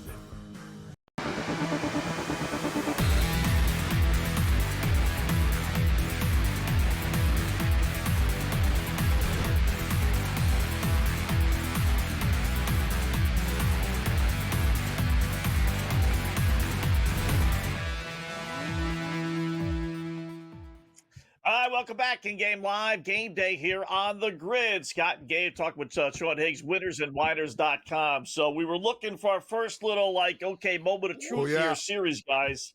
And the truth is not good for the Pittsburgh Steelers. Yeah, with intentional grounding as well to boot. 3 and out. So this little momentum swing here. We'll see if the Texans can get up 14-3, put some pressure on the Pittsburgh Steelers here. But that's the last thing the Steelers needed. As far as the punt, whatever, it's going to be at about the 20-yard line. So what are the Texans now? Up to 5.5, 34.5 new total. Wow. Be nice to get a touchdown here before the half. Who got the ball? Houston? No, Pittsburgh got the ball first. So Texans, we get the ball to start the second half. 7 minutes left. Rodgers is doing his dirty look, frustrated thing on the sideline now. He's all... Reality's kicking in now. Oh, God, his Texan defense is pretty good, huh? His defensive line's pretty darn good, huh? Yeah. So I'm looking for that Brett Favre moment where they show him on the sidelines and he just looks like he's freezing and he just wants to be like we saw against the Giants many moons ago with Favre. Yeah. I got to be honest, Scott. They showed him when I was helmet on. I was sort of looking at the same day. I was like, all right, let's see him. And he didn't look that old, okay. Scott, to be honest. Yeah. Like he didn't look like. No, he didn't look stiff. I thought this sort of I thought the same. I was sort of like, let me check him out here. Like, no, like he didn't seem old or stiff. Like, his goatee is gray, but everything else, like, he doesn't look that old. Like, he's not done, but he's not mobile either. So you've got to protect him. Like, and it needs to be perfect. He can throw a perfect ball, but everything around, like, I'm not a fan. Like, dude, he's okay, but like. They need a real quarterback. Really, let's call it out for what was the purpose of getting this guy? To go on a Super Bowl win this year? You're buying time, Higgs. That's it. Like, where are you going next year? Who's your quarterback next year? Who are you bringing in here? Him. Yeah. Oh, my goodness. Gabe and I were talking, they have to draft, if a quarterback falls to them, depending on where they draft, figure between 20 and 25, right? That they got to draft somebody, whether you bring Rodgers back or not, right? You can't go into next year with Rodgers and no plan again. I would think, but then again, you could say, well, if you're bringing Rodgers back, you're in a win now mode. So you can draft a wide receiver. Exactly. Yeah, you're kind of stuck, right? What do you do? And listen, you'll be in a spot with Rodgers next year versus Baltimore. All right, you might have Lamar still there, but that'll be a new coach. That'll be a new system. Who knows how that'll be? Cleveland will be a hot mess, and then you still got Zach Taylor running in Cincinnati, so you still got a shot to win a division. They're still almost a lock for the playoffs in that division. Right, look at it. You know what the Steelers' problem is, though? You could say, like, Jalen Warren, he's okay. Gainwell is okay. They don't have any running backs. Guy. They don't, when's the last time they had a star running back? They had Najee Harris, okay. You know what I mean? They have a bunch of okay guys only. Like, they don't have that one baller. Like, their wide receiver. Who's their leader? Like, even their wide receivers. DK Metcalf comes in. He's never been on the team before. He's okay. Yeah. He's not a superstar. You know what I mean? It's not going to be, we got DK Metcalf. We're going to wreck the league. It's like, no, he's good, but they settle for good, not great, it seems, their players. Like, their best player is TJ Watt, right? That's it. Like, he's the only sort of elite guy where it's like, elite player on the team. Well, you look at the elite guys, Gabe. They ran him out of town, or the players wanted out of town, whether it's Le'Veon Bell or Antonio Brown. Mental midgets, I get. I'm not blaming them, but, the elite guys didn't stay there. Pickens. And that's the whole thing. Remember, we went back to it when somebody said, he's a leader of men. I'm like, leader of men? The Steelers' room is a mess all the time. Like, he can't control them. Like, you know what I mean? He's too nice. Like, he can't. Like, Pickens is good. You look at, like, the whole point, guys, was to have Metcalf and Pickens. Then you're good. Yeah. That's the whole point. It's not like, it's like, we can't handle Pickens. Well, Dallas didn't have any problems with him. Yeah. Like, there was no outbursts. Like, so why was he out an attitude with you guys? He didn't have an attitude with Dallas. Right? That's Aaron Rodgers. You know? Well, it wasn't there with Rodgers. It's the other quarterbacks on the offensive coordinator. Fumble Pittsburgh. Here we go. The TJ Watt recovered it, huh? Let's see what happened. CJ, that's on CJ Stroud. Except, no, it wasn't even the snap. Dear God, CJ Stroud was a disaster on that play. He fumbled the snap because you see the shot. They snapped the ball, and Stroud looked up to start to read the defenses. fumbles the ball, picks the ball up, and like a miracle that it bounced back up to him, and then fumbles the ball again. Fumbles it again. Terrible. Covered by T.J. Watt at the 21-yard line of Houston. That helps the total. Well, we'll see what the Steelers do. Yeah. Got to get at least Hey, a look, field They goal. run the ball. They run the ball on 37 first and a half. down. Gainwell loses a yard. Gainwell, dude, he's a third down back that you throw a screenplay to. He's not a number one back. Like, that's what I'm saying. Like, they need better players, the Steelers. Like, people bitch about Tomlin. It's not Tomlin. You give Tomlin real players. Put Bijan Robinson on this team. Suddenly they're a better team. Oh, well, that come on. I don't know what the heck Bring Stroud back was trying to Pickens, too. do after he picked up the ball. I don't know. What was that? I That's thought the he was second trying time to he did throw that, it. Scott. He did that earlier where he already fumbled from behind like that, too. Yeah, I think the cold weather gets to Stroud a bit. I think it does. He played at Ohio State. I mean, they played cold weather. I They don't know. know where he's actually from. But Pittsburgh's just going backwards. He's from Pittsburgh's LA. like, let's see if we can not score here. This is great. 3rd and 14. Yeah, for Pittsburgh. They lost 4 they're all yards from in LA. place. Bryce Young's from LA. All the Jackson Dart, all these quarterbacks, all the modern quarterbacks. You think Jackson Dart, like, Ole Miss, right? Yeah. You figure, LA. he's some Southern kid and stuff, but Jackson Southern Dart Cal. is from. How, He's let me ask you, actually, you brought up he was born in Utah. you brought up Dart, Mississippi. I got to say, Chambliss can come back for another year, but Pavia from Vandy could come back for a 7th year. How does that work? How does one guy get 7 years, the other guy doesn't? I don't know. I think they're worried Pavia's brother is going to come beat him up. They don't know. I don't know. They're like you said, like College this whole football is so like some screwed 8 up. years, 7 years. Like, Yeah. I guess how good your Played in lawyer COVID. is. Like, they're going to threat like It this, is the NCAA. I don't understand. Like, you're right. I mean, and your boy, speaking Right, of it college makes football, sense. you don't think he's good, Scott, but the Oregon Ducks evidently do. You see, Dylan Raiola will be the new Big Oregon Duck sucks. quarterback. Hit the under Dylan Oregon Raiola. next year. Oh. For sure. There's Wetzel's take under Duck. Bet it now. Thanks, Sean.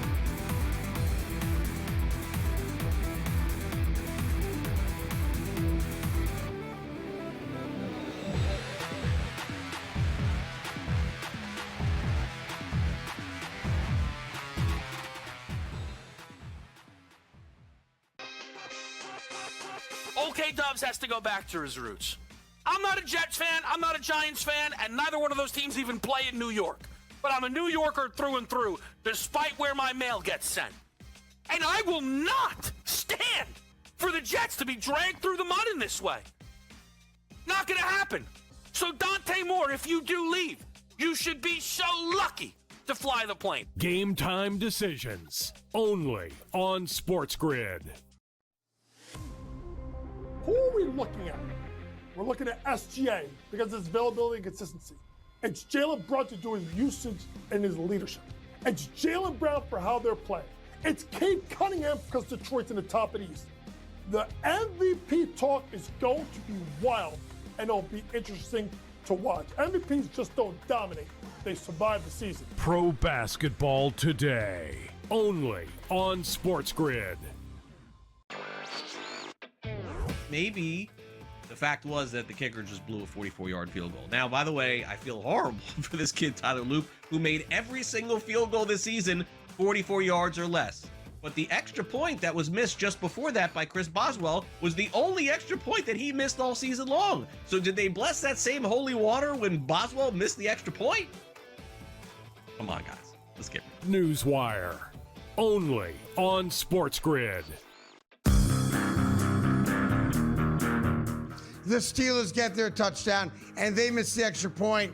It was Lamar Jackson who made the plays to get the Ravens into what should have been easy field goal territory. So explain to me how in the world we can look at last night's game as, well, there you go, can't trust Lamar Jackson. The Craig Carton Show. Only on SportsGrid.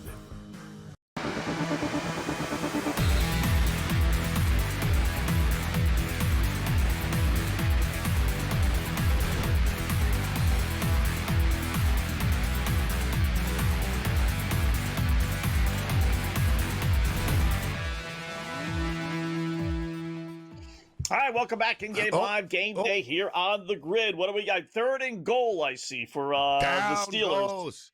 Oh, is it Hunter? Rodgers. Is it Hunter with the sack? Did you get your guy? No, I don't know if it is. Like, it might have been Anderson. Oh. I can't tell. Like, there was a few of them. I think it was Anderson. I liked Anderson tonight, too, and he was only like minus 130. Say, oh, he's minus 130, yeah. That's crazy. Let's for a see. sack, minus 130. I know, like for both of them, like it was 120 and 130. I was going to play both. Yeah, this is crazy. Anderson, dude. Rodgers fell and Anderson was there. It was like one of those. Miles Garrett. He was stumbling around and like a lineman was lying on top of Anderson and Anderson on the ground, but credit Anderson. Anderson sort of stuck his hand out and like hit Aaron Rodgers' like ankle type thing, but Rodgers was like going down already. It was sort of like whoever was going to touch him first. Whoever was there. Yeah, I hate that. Like, it was like Buddy's sack this year. Miles Garrett's sack. Joe Burrow pulled a Brett Favre. I don't know what it is in these QBs. Joe Burrow saw that it was Garrett and gave him the sack. No one talked about that. Yeah. Like, if you watch it, Burrow sees him and Burrow just went down. Like, Garrett didn't sack him. Like, Burrow, like, went down and Garrett just came and touched him. And it was like, I don't know, like, I think Joe Burrow wanted it. It's pretty crazy that you would want that, but I know. So he can say, you know what I mean? I'm part of it. Yeah, he'll put a picture in his game room, and these guys like each other, right? I'll get Garrett's jersey, get him to sign it, and I'll put it in the wall. It's like being dunked on, right? You know what? I know I was dunked on, but I'm gonna get in the picture. No, dunk guys don't like it. That's different. I know. No, that's different. But you know what isn't different? I know because a couple Expo players were different about it. I was covering the Expos when like Sosa, McGuire, and all that stuff, and a couple of guys on the Expos, Carl Pavano grooved a pitch to McGuire, right? And he said after, "I'm part of history." And it's like, yeah, you're part of history. You're part of history because he was like the 70th home run or whatever. I think it was 71 or whatever. You know what I mean? And it was like, yeah, you're part of it, but really, like, I don't know, some guys. And it was funny because I remember a couple of guys in the clubhouse basically said that I don't want to give up a home run to these guys. It bothers me. Right? So some guys are different, right? Same thing when Michael Jordan played baseball. Some guys groove pitches to him. Some guys felt bad for him. Some guys felt bad for him. They were like, this is Michael Jordan, man. I'm not going to humiliate him. Like, I could if I wanted to, but I like him so much. I look up to him. I'm not going to. That was the big thing in baseball. Oh, and I hate to say it, and Jordan didn't like it because Jordan's a competitive guy, Scott. So Jordan would tell people, don't take it easy on me, man. Like, you know what I mean? Right. Dude, that game at Wrigley, come on, man. I watched the highlight just the other day. Like, the guy in the White Sox, could not have thrown it any softer. Right? Oh, yeah, I remember that game. Yeah. That's like the guy in the Cubs. All-Star So game. It was the Cubs. Yeah, it was one of those moments, man. It was a real game. Harry Carroll, the whole Michael Jordan came up and it was like Jordan, Buddy, just totally grooved one. I've seen pitchers throwing harder at businessmen at fantasy camps type thing. You know what I mean? It was one of those all right, bro, if you can't hit this, then I can't help you. It was one of those I'm going to just sort of right over batting practice, right over the plate for you, bro. And give credit to Jordan. He sort of ripped it down the third base line. And he got a double. I remember. He got the double. He drove in the game-winning run. That was his moment. Yeah. That was his moment. That. Yeah. Last one I saw when they definitely proved it for if Cal you were a Ripken pitcher, you could totally get him out if you wanted to. You'd be like, yeah, whatever, dude. I'm just going to throw him 3 fastballs in a row, and he's not going to be able to hit it. He threw him. If you see a pitcher throwing off-speed stuff to these guys, they're like, yeah, I'm going to let him get a hit here. Yeah. So crazy. All right, so we got the 2-minute warning. So I'm guessing 7-6. They're going to kick the field goal. So they kicked the field goal. That's right. 7-6, 157. So, wow, I'm almost thrown up by this guy. Old school football. Coaches settling for field goals. Field goals. Yeah. How about that? You know what, though? It was weird. They went for it on 4th and 2 from the 12. So I was sort of thinking, well, okay, you guys are in this 4-down mode, but yeah, they got 2 behind the sticks that they had to settle for the field goal. Houston's Texan, their defense is good. Like, let's not forget, Stroud just gave them the ball there, right? I mean, Pittsburgh didn't really move the ball. Stroud fumbled the ball. He gave it to them. So we'll see if Stroud responds. This is big now, Scott. Forget about the game. Now this is about you and me and the bettors and our viewers. This is a big drive for our total, for the total if you bet the over, even on teasers right now. Yeah. And it's still Stuck at 13 would suck. Let's get this thing up to 20.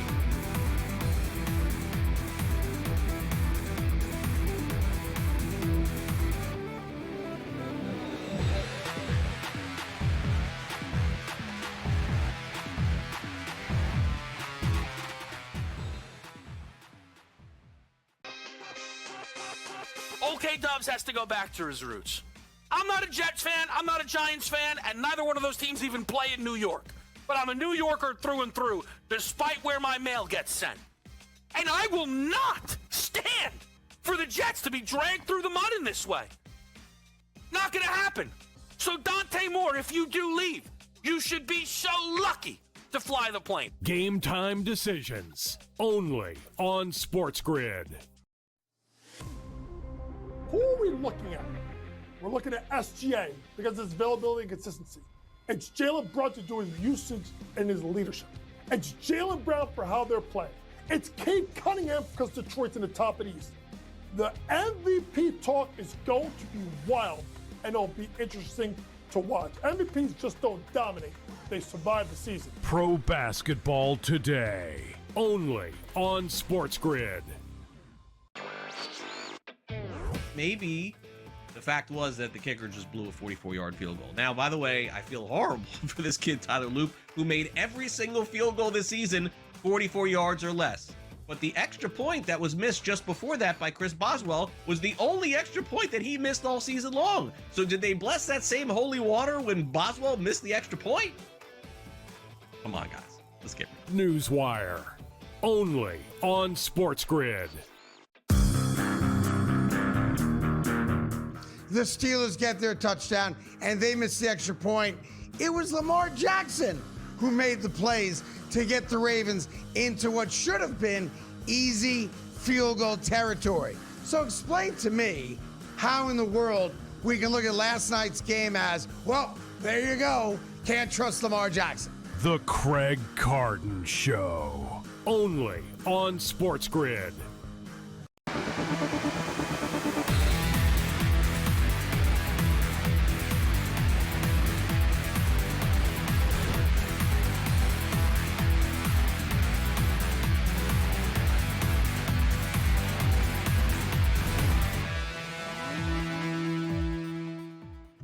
All right, welcome back in Game Live. Game Day here on the grid. Scott and Gabe, hour number. We're here. Don't worry about it. Hour number 2 here. So there we go. We talked about these coaches being too aggressive, right, and being more conservative. I must say, the Texans got the ball and they let the clock, about 35 seconds go off the clock. They got it down to the third down mark with a minute left. They clearly, I don't think, have any issues, Gabe, going into halftime up 7-6. They didn't want to take any chances to get the ball back. That's what I was going to say. It's 7-6, guys. You only have so many possessions. You got basically 2 minutes. You got a great quarterback here. I mean, what are you afraid of, right? You got to play the game. I don't mind. They're scared of the turnover. Conservative. They've turned it over once, nearly Yeah. twice. Twice. The interception, the fumble. Now, both on drop back pass plays. So you're right. You'll notice both those pass plays were just basically, all right, token plays almost. All right, just throw it 5-7 yards here. Get rid of it quickly. I'm with you. If I'm the Texans, I don't want the Steeler crowd in this coming out of halftime. They're going to get all fired up. A couple more drinks at the half here. They're going to start cranking Sticks Renegade some more, which I don't really understand. I got to look this up. Maybe someone in the chat can explain it to me. I get it. It's been their song for a while. But Sticks are from Chicago. Aren't they? The band Sticks, they're not even from Pittsburgh. I never really understood the connection to that. 70s, yeah, Sticks are from band, Chicago. Yeah. We're a 70s, 80s rock band.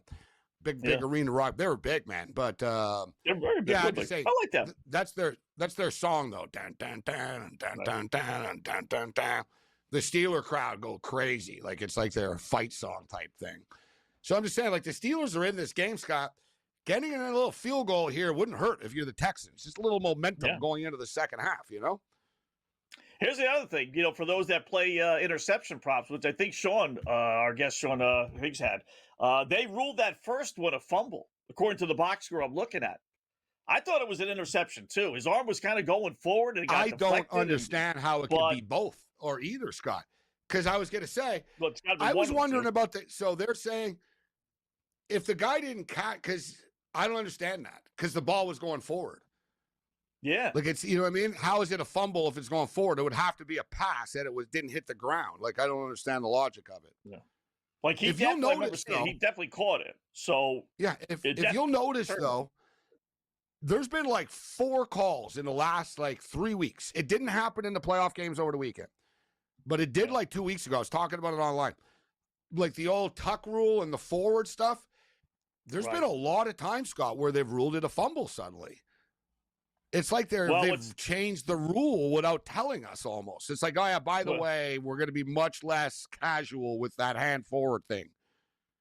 It's kind of like shots on goal. I will tell you, and I can't speak for all books, but the books I've looked at do allow you to bet. Oh, my God.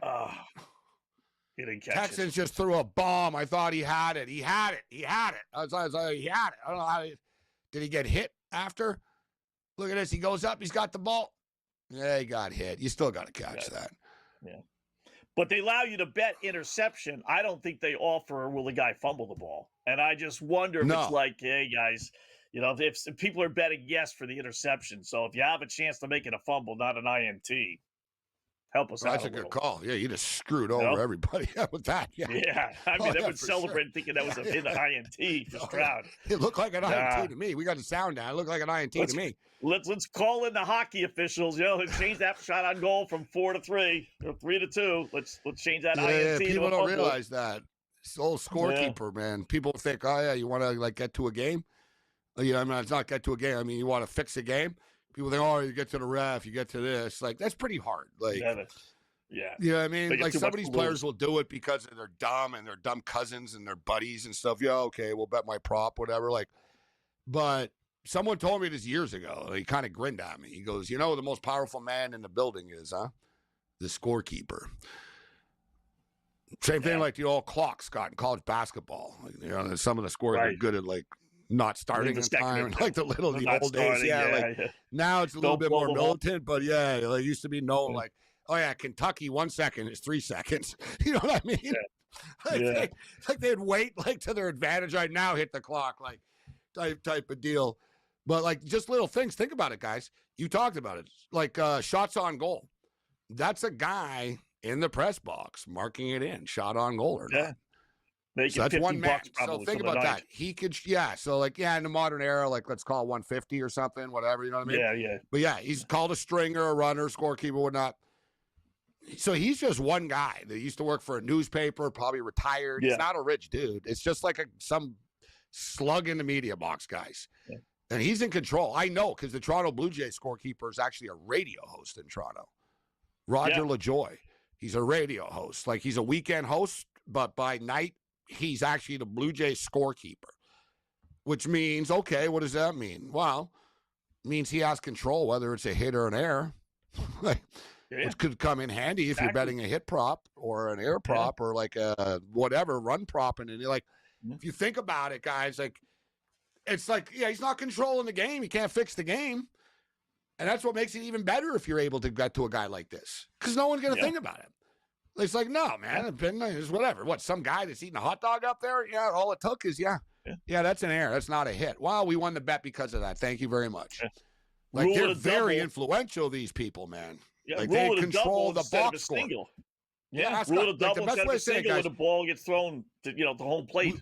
Really, it's a pass ball, wild pitch. Like, they have a lot of, and in soccer, it's the same thing, man, like with the referees. Soccer's a pretty shady fixed sport, but not the outcomes, right? Because they realize now, dude, we're going to get caught. And like, it's just dumb to do that. Like, you're not going to sustain it. So what you do is you get to the ref, Scott, and you tell them, listen, or the players, you tell them, listen, you're not throwing the game. You're not doing anything. All we need you to do is just call the game aggressively and call some red cards, yellow cards. Call fouls. Because each player, Scott, has a prop over under one yellow card, half a yellow card and stuff. Really? Right? So, and all it is one call, Scott, in a game. Boom, yellow card, you tripped him too hard. Wow. It's not the end of the world. We're just, all right, Sky didn't fall. You're not going to hell because you did this. Like, that's how they sell it to you. You're not affecting anyone. So, yeah, it's one foul, and it should be noted if you get 2 yellow cards in a game, you're kicked out, but one of them means nothing. So, it's like, you're not affecting the outcome. So, like, you don't need to feel guilty about this. Just call a freaking foul. Imagine how easy it'd be to get to an NBA ref if you told him we're going to give you $100,000 if you call a foul. Like, sooner or later, on the yard, they're going to offer that. and they're all judgmental too, Scott. You can get away with it. You can could have been and whatever, and then on TV you'll hear the announcer say, "Well, the referees are setting the tone today. They're setting the tone early. They don't want to they don't want this game to get out." No, the guy is getting paid to call it like this. All right. Yeah. I mean, so sooner or later, one of these sites is going to offer that bet. How many fouls will Joe Schmo have tonight? Over under 4.5, right? And just get his averages. I'm surprised they haven't. And all the goofy bets you can make in an NBA or college basketball game, it's only there a must matter be of time. even some of them that they're scared of. So the Texans don't. Probably. The Texans kind of. Dude, I don't understand this, Scott. If you're gonna do it, or you take a damn knee. Like, they just sort of wussed out and, like, nickel and dimed it to the 50-yard line, and now they're punting. Right. You just punted from the 50.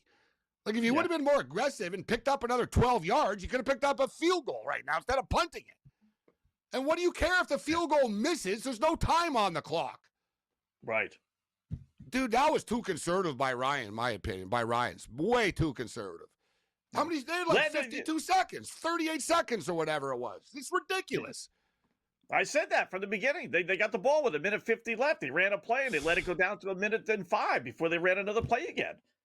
You're right. They had the ball for the 2-minute warning. You're right. Like, they just wasted this. Like, it's a rare time. Understand. Oh, actually, the Steelers did score within the last 2 minutes. I was going to say it's a rare time where the final 2 minutes no scoring. They got it with like 118 or whatever. What was it? Like, whatever it was. Like, they had 157. Yeah, 157. Dear God. And they get to the 50 and they cut. What are you doing? Yeah. Like, just take the knee at that point if you're that wussified. Yeah. Soft.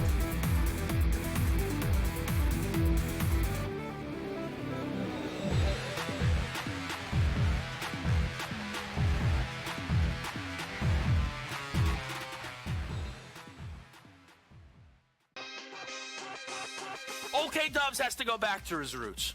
I'm not a Jets fan, I'm not a Giants fan, and neither one of those teams even play in New York. But I'm a New Yorker through and through, despite where my mail gets sent. And I will not stand for the Jets to be dragged through the mud in this way. Not gonna happen. So Dante Moore, if you do leave, you should be so lucky to fly the plane. Game time decisions, only on SportsGrid. Who are we looking at? We're looking at SGA because of his availability and consistency. It's Jaylen Brown to do his usage and his leadership. It's Jaylen Brown for how they're playing. It's Cade Cunningham because Detroit's in the top of the East. The MVP talk is going to be wild, and it'll be interesting to watch. MVPs just don't dominate. They survive the season. Pro basketball today, only on SportsGrid. Maybe the fact was that the kicker just blew a 44-yard field goal. Now, by the way, I feel horrible for this kid, Tyler Loop, who made every single field goal this season 44 yards or less. But the extra point that was missed just before that by Chris Boswell was the only extra point that he missed all season long. So did they bless that same holy water when Boswell missed the extra point? Come on, guys.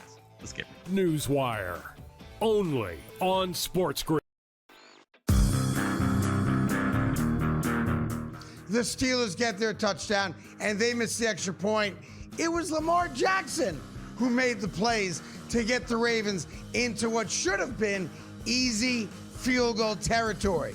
So explain to me how in the world we can look at last night's game as, well, there you go, can't trust Lamar Jackson. The Craig Carton Show, only on SportsGrid.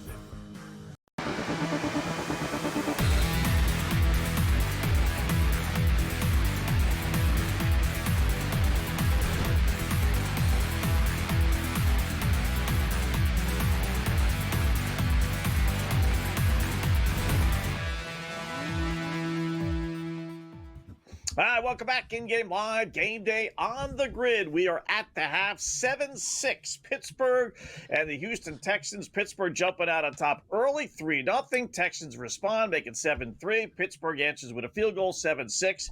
And that's been it. That's where we stand. 2.5 are the Texans. 3 to start the game, 2.5 now. And the over-under is down to 32.5, right around 38 to start the game. So with that, let's bring in our good buddy, SportsGrid host. You see him here all the time on the grid, Mr. Tom Vecchio. What's going on, Tom? Houston or Pittsburgh on your plate tonight?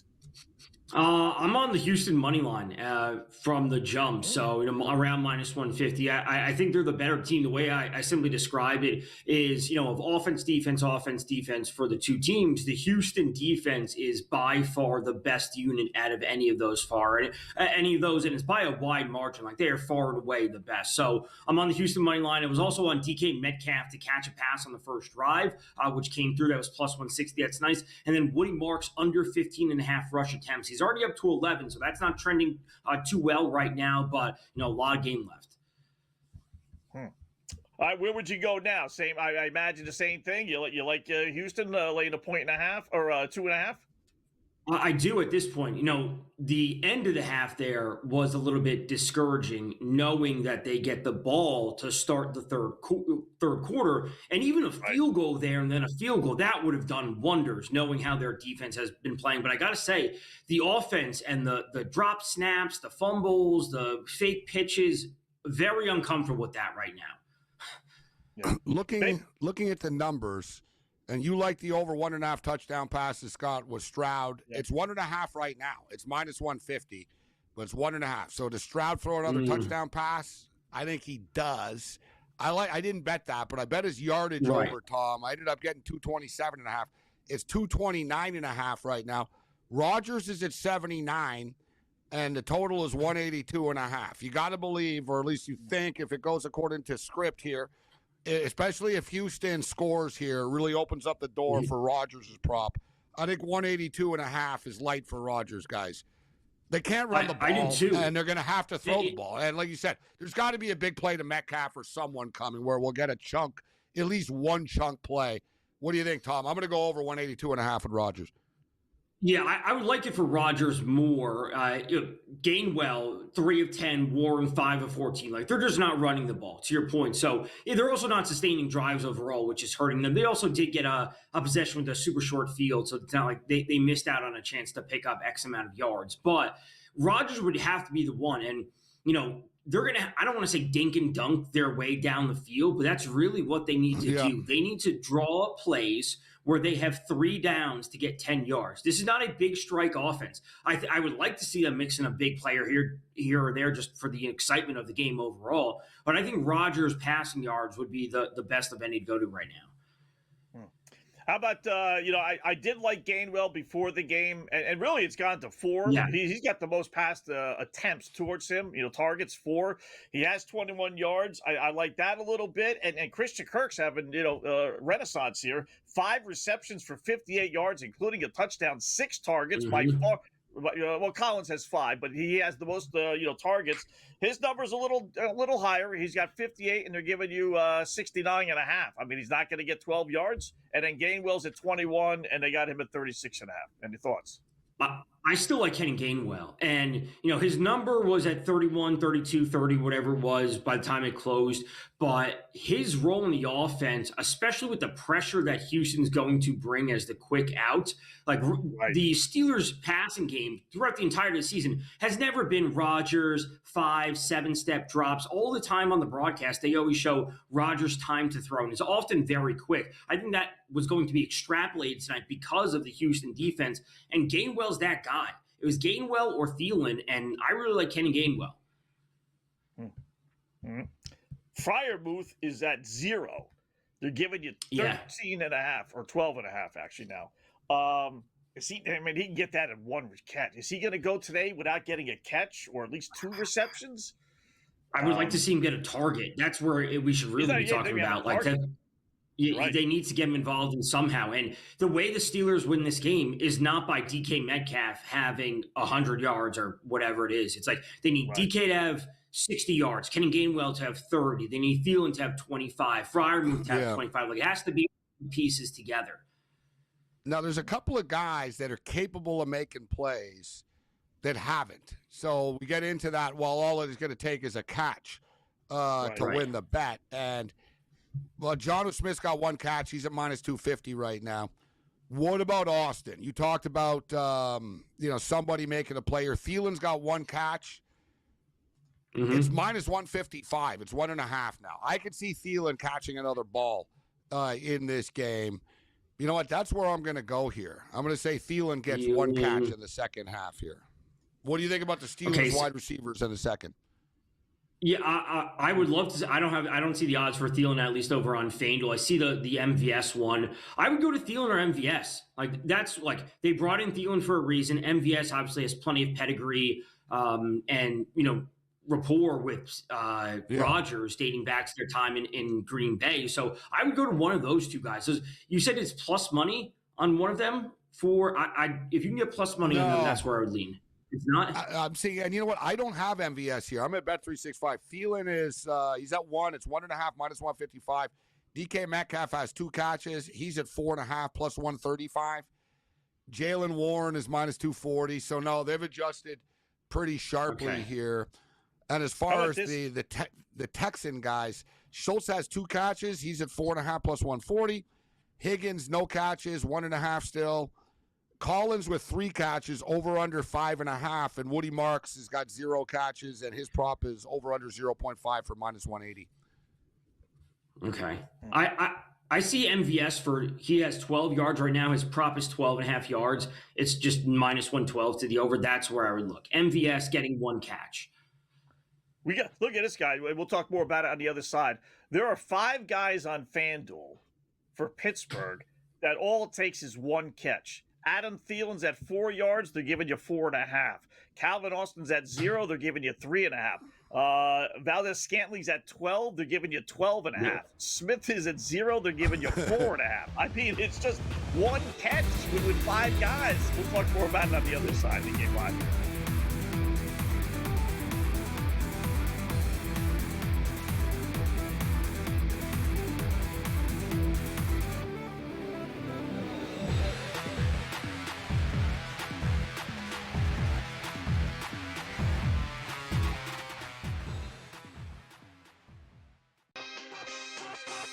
OK Dubs has to go back to his roots.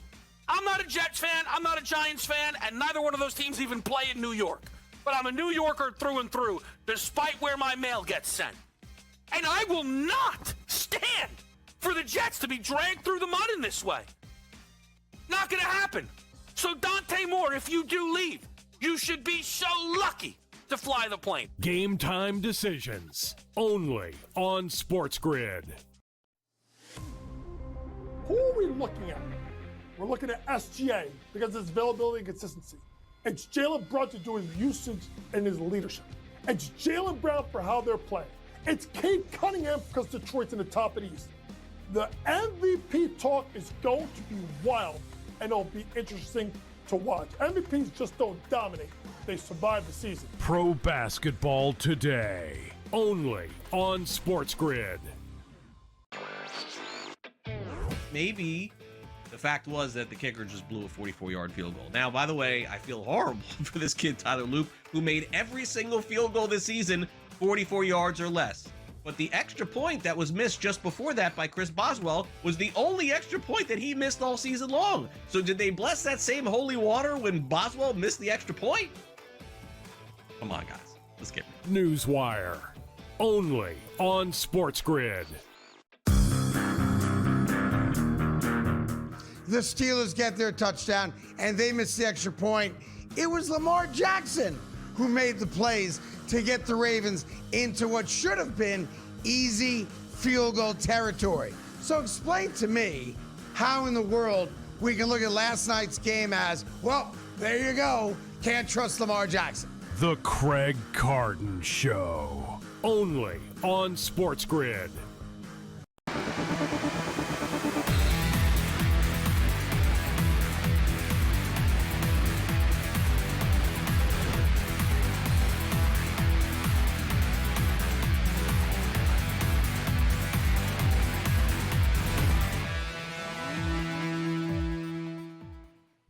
right, welcome back in Game Live. Game Day here on the grid. Scott and Gabe, hour number 2. We're talking with Tom Vecchio. We're at the half, 7-6 Houston leading Pittsburgh. So we're making note of some of these receiving props. And it is amazing, guys. You know, Tom, I got 1, 2, 3, 4, 5, 6, 7, 8, 9 guys that basically are one catch away from going over. About 4 or 5 on Pittsburgh, 4 or 5 on Houston.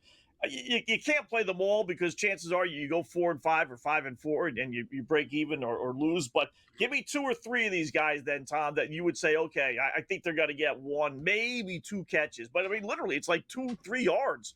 Right. Unless they get a no-yard reception, they're going to go over their prop. Give me 2 or 3 of your favorites.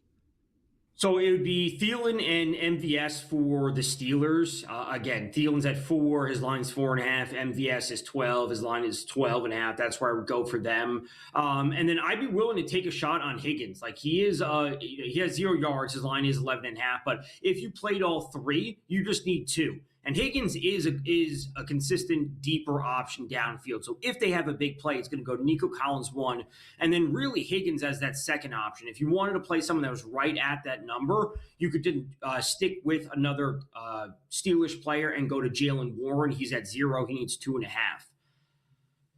I've got one here for you guys. Go ahead. I'm not saying I'm ready to bet this, but what are you thinking about this one, Scott?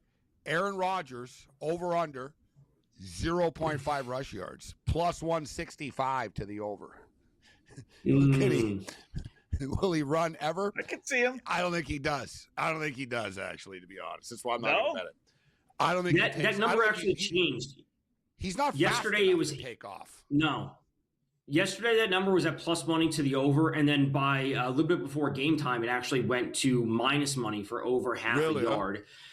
And I forget when it closed at, but it was minus money. I don't know who just caught that pass for the Texans, and it was Higgins. He just had a 16-yard completion, so he goes over his 12.5. It was super close time, but he goes over that. And, this is what the Texans need to do. They need to continue to press the rollout play-action game with their offense. I think that's where they're going to have the most success. I'm not sure if there's enough talent in the Steelers secondary to cover Nico Collins, which is probably going to be double coverage, then Schultz up the middle of the field in the seam, and then Higgins out on the side. I think you notice Houston are playing faster here. It's early right now, but they were too slow. It was just a little bit. They were a little flat. You got to pick up the pace a little bit here and attack. And Tom Brady said the same thing the other day. Was the Eagles game. He's like, let's get some, you got to press that button. Like, if it's working, don't let the defense rest, even if it's just for a half of a drive. Get the momentum rolling early. I know. I don't understand this. They walk up to the line and you wait till the play clock. It's like, guys, the defense loves this. They're getting to breathe right now and everything. So, I'm just going to say about Rodgers, I wouldn't bet it. It's sort of there, but it could come a point, guys, in the second half here. Look, it looks like Houston are moving the ball. Let's just say Houston get up 20-6 or something. Rodgers gets desperate. Houston starts playing a softer coverage down the field, and he takes off and scrambles for 4 yards, right? All it takes is 1 yard. That's all I'm saying, guys, at plus 165. And I don't think Green Bay's going to be leading, so I'm not going to worry about 3 kneel downs. Pittsburgh. He's on Pittsburgh now, Scott. He's not on Green Bay anymore. Yeah. Pittsburgh, whatever. Jets. I'm all excited. Don't ever doubt the anti-celebration system. Down 1-0, down 2-0, down 3-0. The Carolina Hurricanes have battled back and have tied the Red Wings on a night they're honoring Sergei Fedorov. 3-3 final couple of minutes. They've given up 3 goals in the third period. It's 3-3. Wow. I saw the pregame ceremonies or clips of them. Sometimes road teams don't like being held up. I'll say that. And it happens in baseball all the time. They have all this pregame, this pomp and circumstance. They want to honor players. Pitchers hate it. Opposing teams hate it when they have to sit through this nonsense. Yeah, but they've learned to catch on to stay in the clubhouse and stuff, or the room, right? In the old days, they'd stand there and watch it or whatnot. Now they're like, just pretend the game starts a half hour later. A quick hockey take. I did hit the over 1.5 in the first period. But man, it was just one of those automatic, in hindsight, it's easy to say. I wouldn't bet no hockey game is a stone cold lock, guys, but Vancouver, Montreal, over. Yeah. Like it's gone over. It's 6-3 right now. So I'm on the Habs. Those two teams. So, I mean, they're both the highest over teams in the NHL, right? I mean, amongst the top. I mean, so it's not a shock. Bet Colorado time tonight? I would bet a team total before I bet their money line or even regulation. Yeah, mine. Leafs might be a live dog. It's a big price. Avalanche wearing the Nordique jerseys tonight.